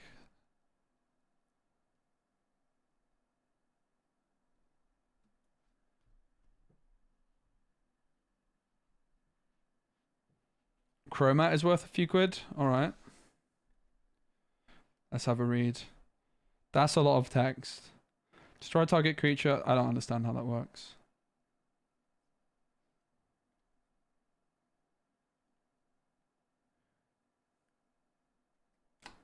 Legacy weapon. Tribal Flames. Rampant Elephant. Recover. Cobra. Kavu. Squeeze Embrace. Embrace. Forest, forest, forest, forest. Foil Island. Island. Swamp. Plains. Plains. Another foil swamp. Hello. Don't mind if I do.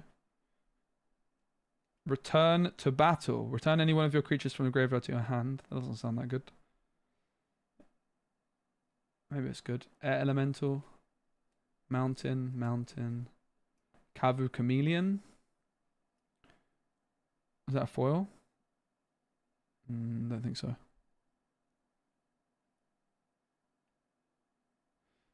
The card so far from an era of Magic when the game didn't do so well and the power level was very low. RIP. Wayfaring Giant. Tribal Flames. Shimmering Wings. Death Bomb. Wandering Stream. Consume Strength. Fit of Rage. Bobcat. Exotic Curse. Serpentine Kavu. Harrow. Tribal Flames. Raging Kavu. Foil Plains. Island. Harrow. Kretova. Strength of Unity. Coastal Drake. Swamp. Swamp. Plains. Mountain. Mountain. Island. Forest. Garrus Skyfolk. Stratodon. Visitrex. Uh-oh, we've only got one to go. But it's the reds. You guys told me that the reds is where all the value's at. Right, guys? That's what you said, right? Pretty sure I've got you on record saying that, mate.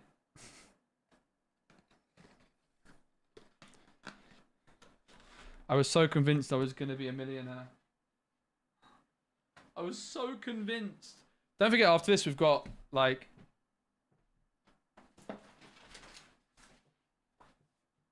a lot of packs to open. We have lots of packs, which Wizards of the Coast very kindly sent me.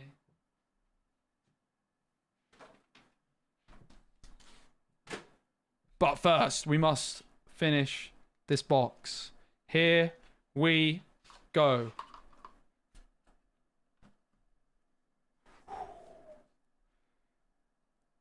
Exotic Curse. Forest. Last Stand. That's a lot of text. Sleeping Potion. Coercion. Slay. Tribal Flames. Illuminate. This one doesn't seem like a deck. This is where the rare cards are at, chat. Right? Because this doesn't seem like a deck because it's all different colours. Is that right? Am I coping too hard? This isn't like a real deck. This is just where all the value's at. Maybe.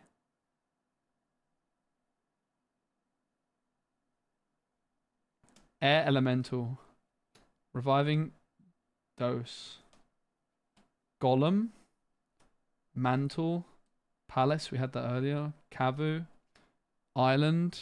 It's a 5-color deck. Okay. Wayfaring Ghost. Lightning Blast. Pincer Spider, Strength of Unity, Quicksilver Dagger, Armadillo Cloak, Harrow, Allied Strategies, Counterspell, Captain's Maneuver, Upborg Uprising, Island, Squeezing Bryce, Kavu, Disenchant, Forest, Evasive Action, Mountain, Forest, Fertile Ground, Exotic Curse, Flowstone Charger, Mountain, Hull Breach, Plains, Elf, Worm, Lay of the Land, Charm, Bobcat, Forest, Swamp, Swamp, Elves, Forest, Island, Evasive Action, Fit of Rage, Kavu, Ancient Soldier, Stratagem, Stratodon, and Exotic Disease. Ah, that's sad. I don't think chat didn't go crazy, so I don't think we got anything that good. That was super cool. I'm really happy with this purchase. I'm pretty interested in trying to play the decks. The Simon. It seems like we started off with the best stuff though.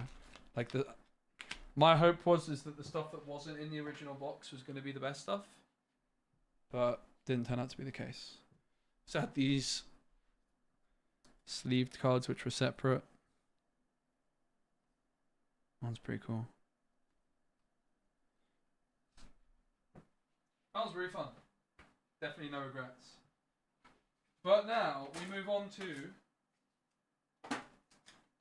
the hashtag ad sponsored stuff. We have a lot of packs to get through. Thank you to Wizards of the Coast for sending me stuff, including this playmat. It was very kind. Send me more stuff, please.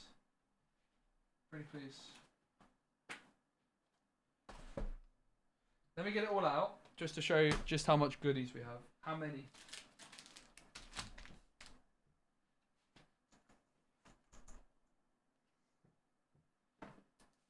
Quite a few of them fell out and I can't pick them up.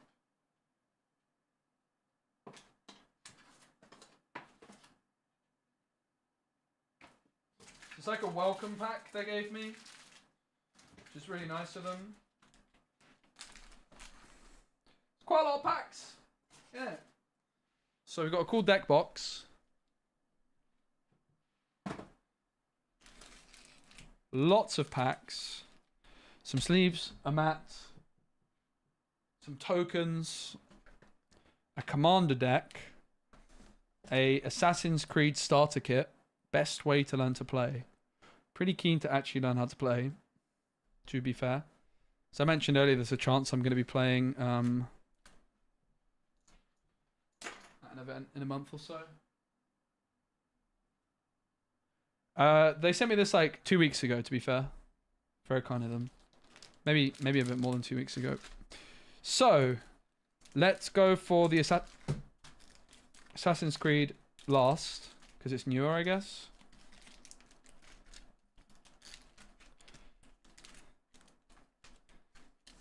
So we've got Thunder Law.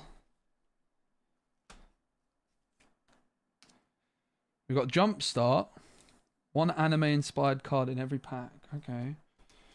We've got Outlaws of Thunder Junction. Collector Booster. Play Booster. Jumpstart Booster. Play Booster. Play Booster.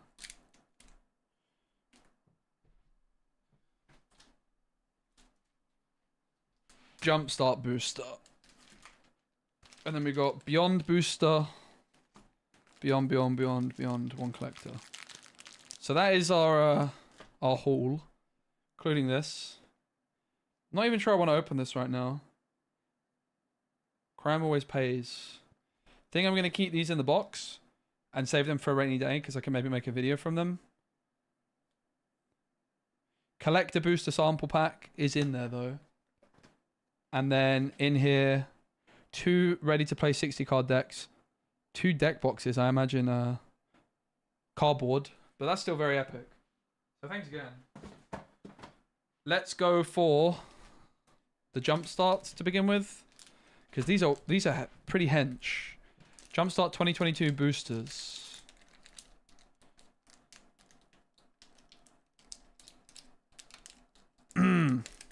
As you guys will know from the Disney Lorcana challenge streams, I'm very good at opening packs. No, this is embarrassing. This is easy. There's a lot of cards in here, so... Wasn't expecting that. These look so much more modern compared with the cards. I mean, obviously because they are. But like all the others were so old. This is kind of putting it into perspective. Obviously, this means nothing to me, so...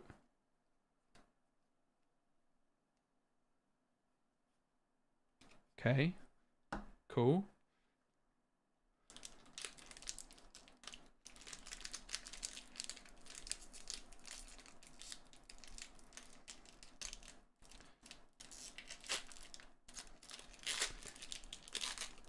Yeah, I'll be in Bologna, mate. I'm flying on Friday.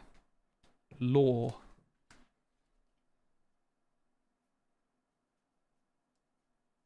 I want to show everyone, but obviously it just doesn't mean anything to me. Last jump start. Yeah, I got sent some magic stuff and I wanted to open it for a video that I'm going to post. And it seemed like a good idea to just do it on stream, because then I can have chat telling me what's good. It's warm. Yeah, I can imagine. It's hot here. I can imagine it's even hotter in Italy. So this is a green theme one. Thriving growth.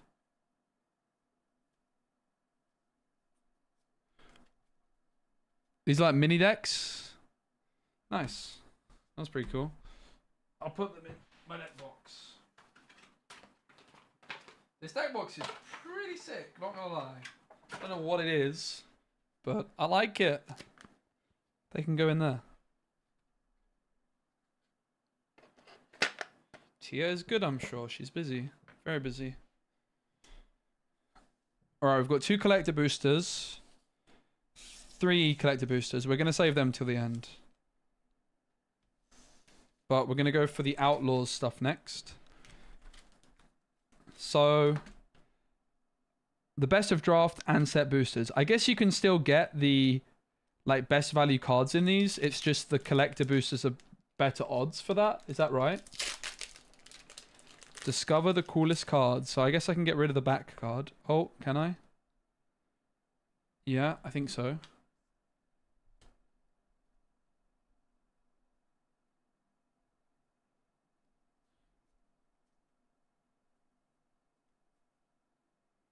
I guess the stuff at the back is better.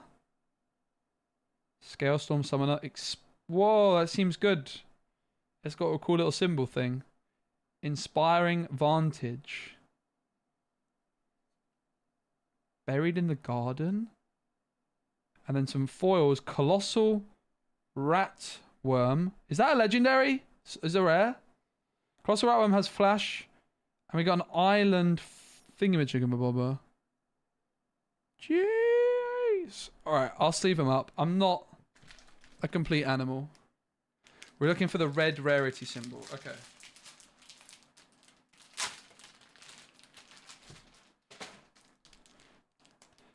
I'm gonna sleeve the foils.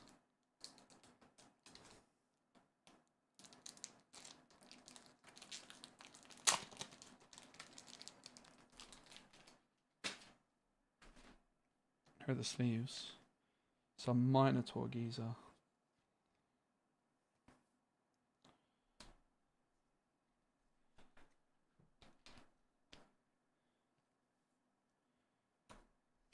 Was the red logo a possibility in the older cards I was opening? Or is that just... Is that like a newer rarity they introduced?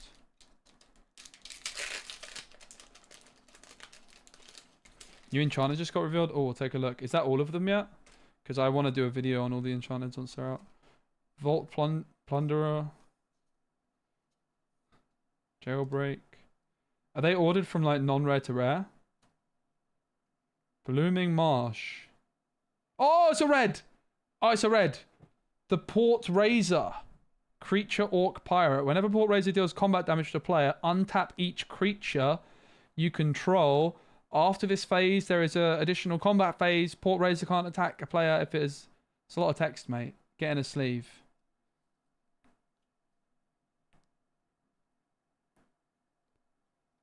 Jeez. Don't mind if I do, Port Razor. Come to Pappy. What else was in here? Surgical Extraction. And then 2... Is it just 1 foil in this one? Looks like just 1 foil. Mountain Basic Land.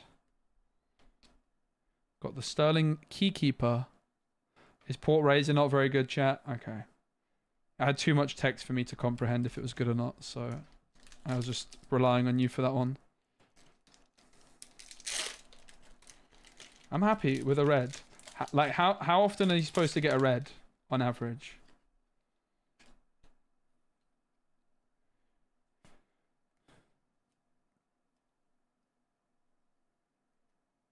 Fake Your Own Death. That's a interesting name. Cabal the Profiteering Mayor. Nimble Brigand and Jagged Barons. These sleeves are very good quality, I have to say. Pretty impressed by the sleeves.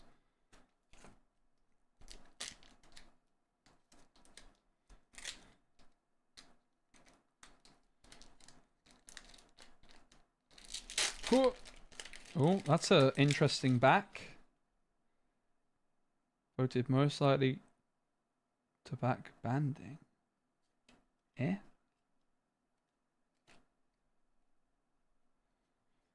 ¿Qué?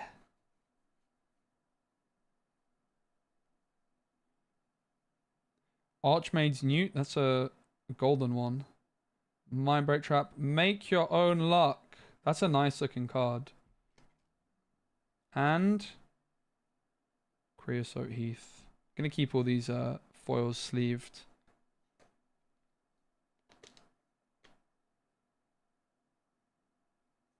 And how many packs would you get in a box? Like 24 or something?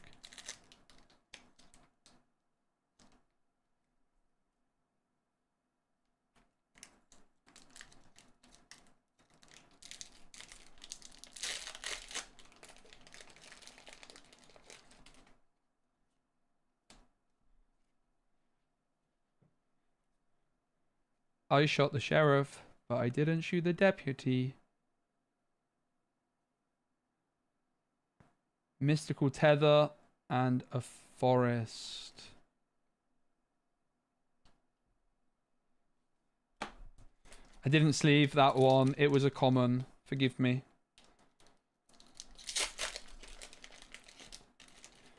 This is the last one of these. Raven of Fell Omens. Sounds familiar. Dead-Eye Duelist and Bristling Backwards. Right, let's get all of these into the deck box, stored away for a rainy day. Apart from that one on the floor, my back hurts too much to pick that up.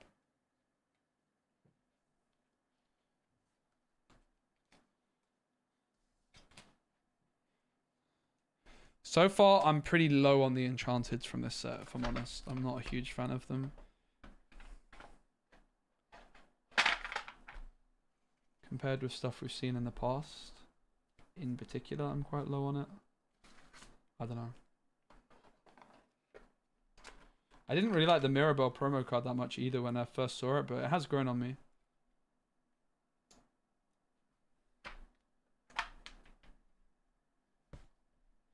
Obviously, if I miss anything, guys, just shout. I'll see it.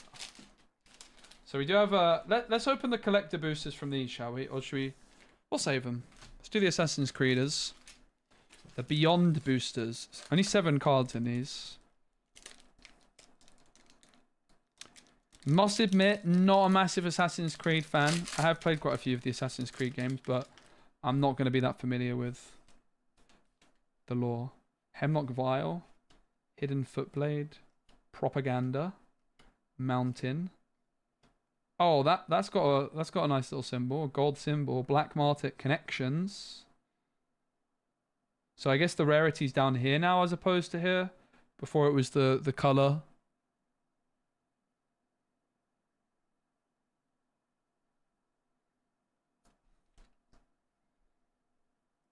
Paluzzo Archers, Lydia Fire, and that.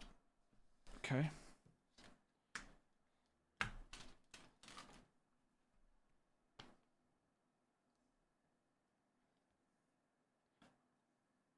Black market connections. At the beginning of your pre-combat main phase, please choose one more. Sell contraband, create a treasure token, you lose 1 life. Buy information, draw a card, you lose 2 life. Hire a mercenary, create a 3/2 colorless shapeshifter creature token. The buy information sounds pretty good on that. Black market is also played. Propaganda is also played. Let's have a look.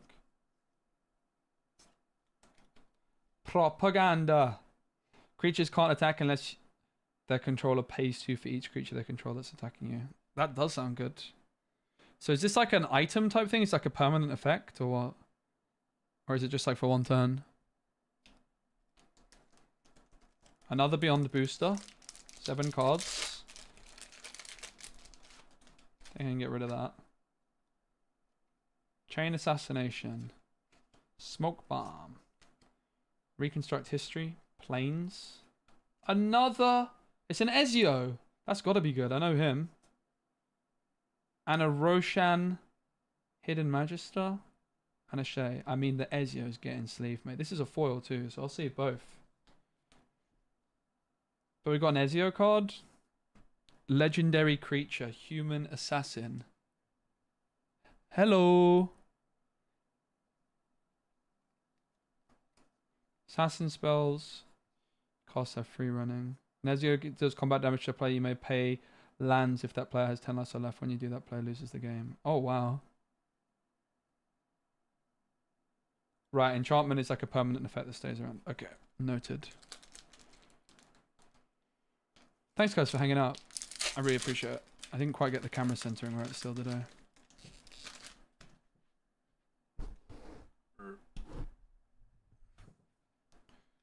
Distract the guards.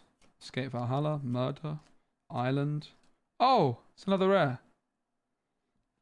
Ah! Ah! Oh, it's something good. Jacob Fryer. That looks really nice. Legendary Creature. I feel like we're high rolling these, mate. I feel like we're high rolling these. Jacob Fryer. Partner with Evie Fryer, who we had earlier. Whenever 1 or more assassins you control deal combat damage to a player, exile up to 1 target assassin card. With free running from your graveyard. If you do copy it, you may cast the copy. That sounds really good, no? Jeez. I think Ezio is probably the coolest, but this was a foil. Ezio is like the one that just jumped out at me. I feel like we're getting lots of very good cards in these. Is this typical? I've never played Magic before, so I have no idea. This is my first introduction to Magic opening packs. Restart sequence, overpowering attack, Brotherhood headquarters, Swamp, Mary Reed and Annie Body, Cleopatra, the exiled pharaoh. That's a foil too.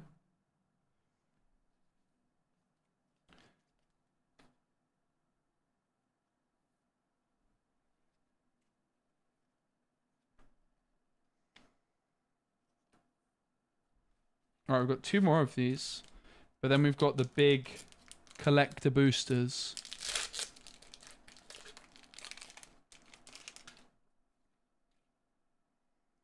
Viewpoint, Mortify, Mir, Plains, Royal Assassin, Alexios. Oh, Ezio Brash Novice.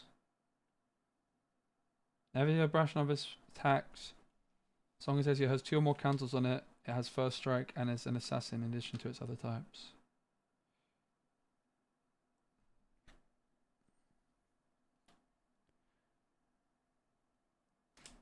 Jumpstart is meant to be played where both players pick 2 packs, shuffle them together, and then face off. That's pretty cool. It's pretty cool.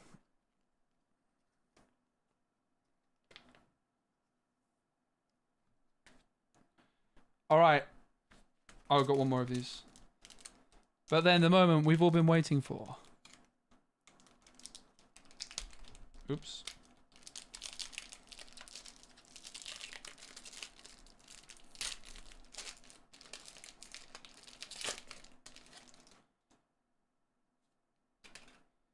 Templar Knight, Hemlock Vial, go for the throat, Forest.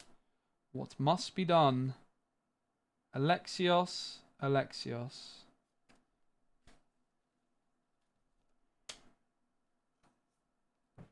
Alright, let's get all these tucked away.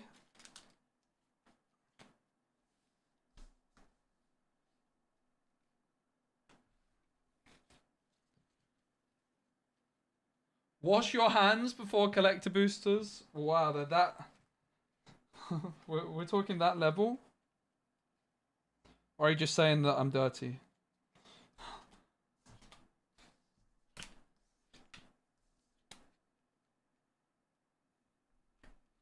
I feel like we did pretty well out of those. The last one, I do agree, was maybe a little bit of an anticlimax. But honestly, I feel like the rest exceeded my expectations.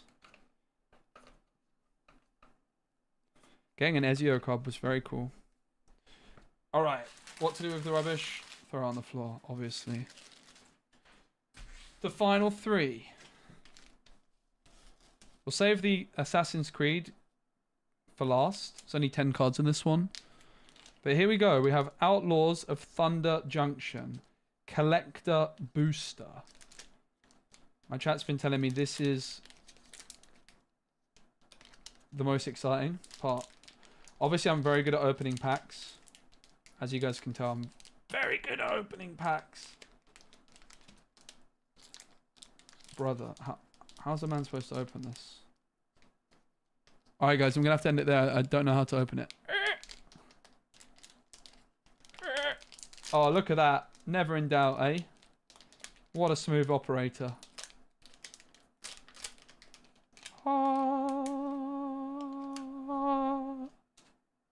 Deck Master. That rings a bell.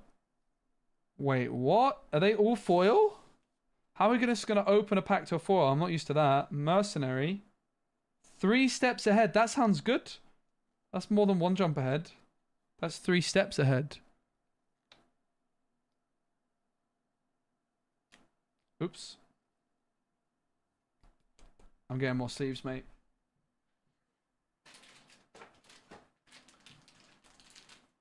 Are they all foil? 3 steps ahead. No.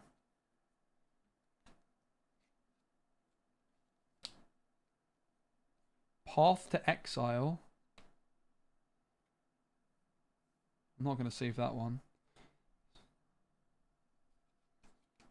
Oops, don't look. Don't look. At the back. No spoilers. Vengeful Regrowth. Viraxa joins up. World Walker Helm. Fling. Clear Shot. Forest. Form a Posse. Return the Favor. Rambling Possum. Skullduggery. Take up the shield. Take the fall. Explosive Derailment. I was expecting the best stuff to be at the back. Is that not how these work?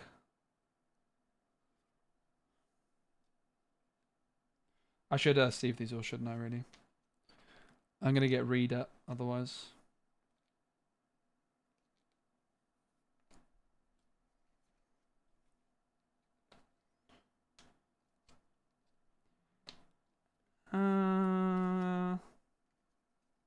I don't mind that much.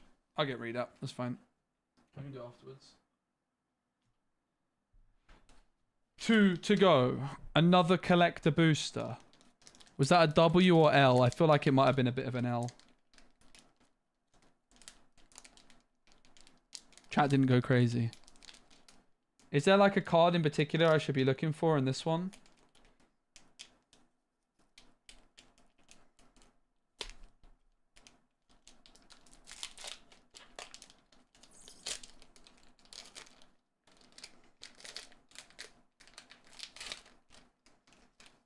Alright. Is the good stuff up the front again? Mercenary. Magda the Horde Master. That looks like a sleevable card. It's a legendary creature, and it's a foil.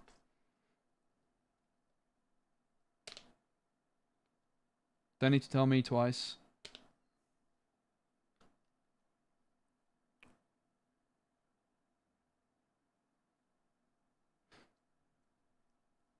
So I'm supposed to be looking for Terror of the Peaks or Bristly Bill. Okay, noted. Terror of the Peaks. Savvy Trader. The Key to the Vault. Stoic Sphinx. Humiliate.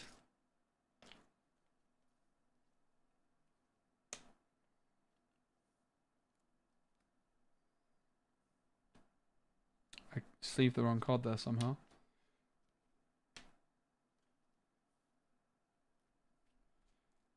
Humiliate. Oh. Island. Lively Dirge. Canyon Crab. Binding Negotiation. That's a cool foil. Abraded Bluffs. Giant Beaver. Harrier Strix. Fake Your Own Death.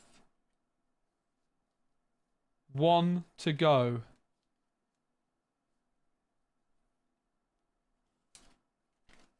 One to go.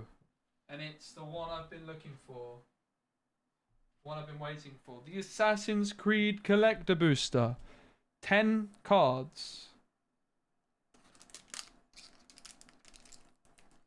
It all comes down to this. I can already see a card. Phobos. A token legendary creature.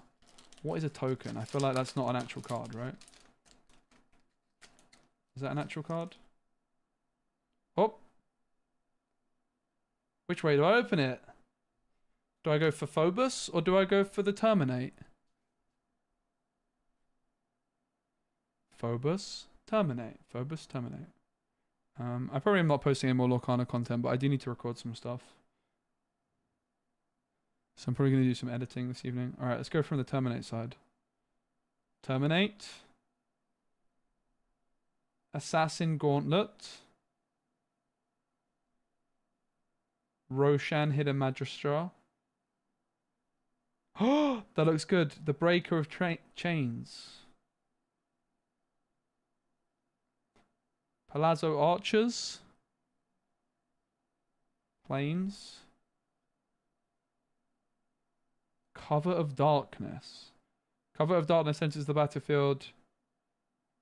Choose a creature type. Creatures can't have fear. Jackdaw. Whenever Jackdaw deals combat damage to a player, you may discard your hand. If you do, draw a card for each artifact you control. Crew 3. Desmond Miles. Desmond Miles gets +1 for each other assassin you control and each assassin card in your graveyard. That looks like a good card. Javi the Allfather. Indestructible as long as there are 4 more historic cards in your graveyard. I think that's it because of the token. Token creature assassin. Alright. Well, thank you so much, Wizards of the Coast, for the goods. I am very grateful. Please send me more stuff. I'd definitely be keen to try out Magic. Good chance I will later this month in a stream I'm considering. Cover of Darkness. Alright, I am going to end the stream there, but thank you guys so much for all your help while I sifted through these Magic the Gathering cards. Magic the Gathering. I am going to retire for the evening. I've got some editing to do and some voiceovers for Lorcana videos because I'm going to Italy on Friday. I'm running out of time to record stuff. But thanks so much. It was cool to use this new setup with a little cam. Oops. But yeah, thank you guys so much for hanging out. I really appreciate it. I hope you had fun. I certainly did. I will probably not be streaming tomorrow, I think, unfortunately. So look out for videos. And stream will probably be back on Tuesday when I'm home from Italy. Maybe not even Tuesday, to be fair. Maybe like Wednesday, Thursday. But yeah, thanks guys so much. Have a lovely rest of your day. And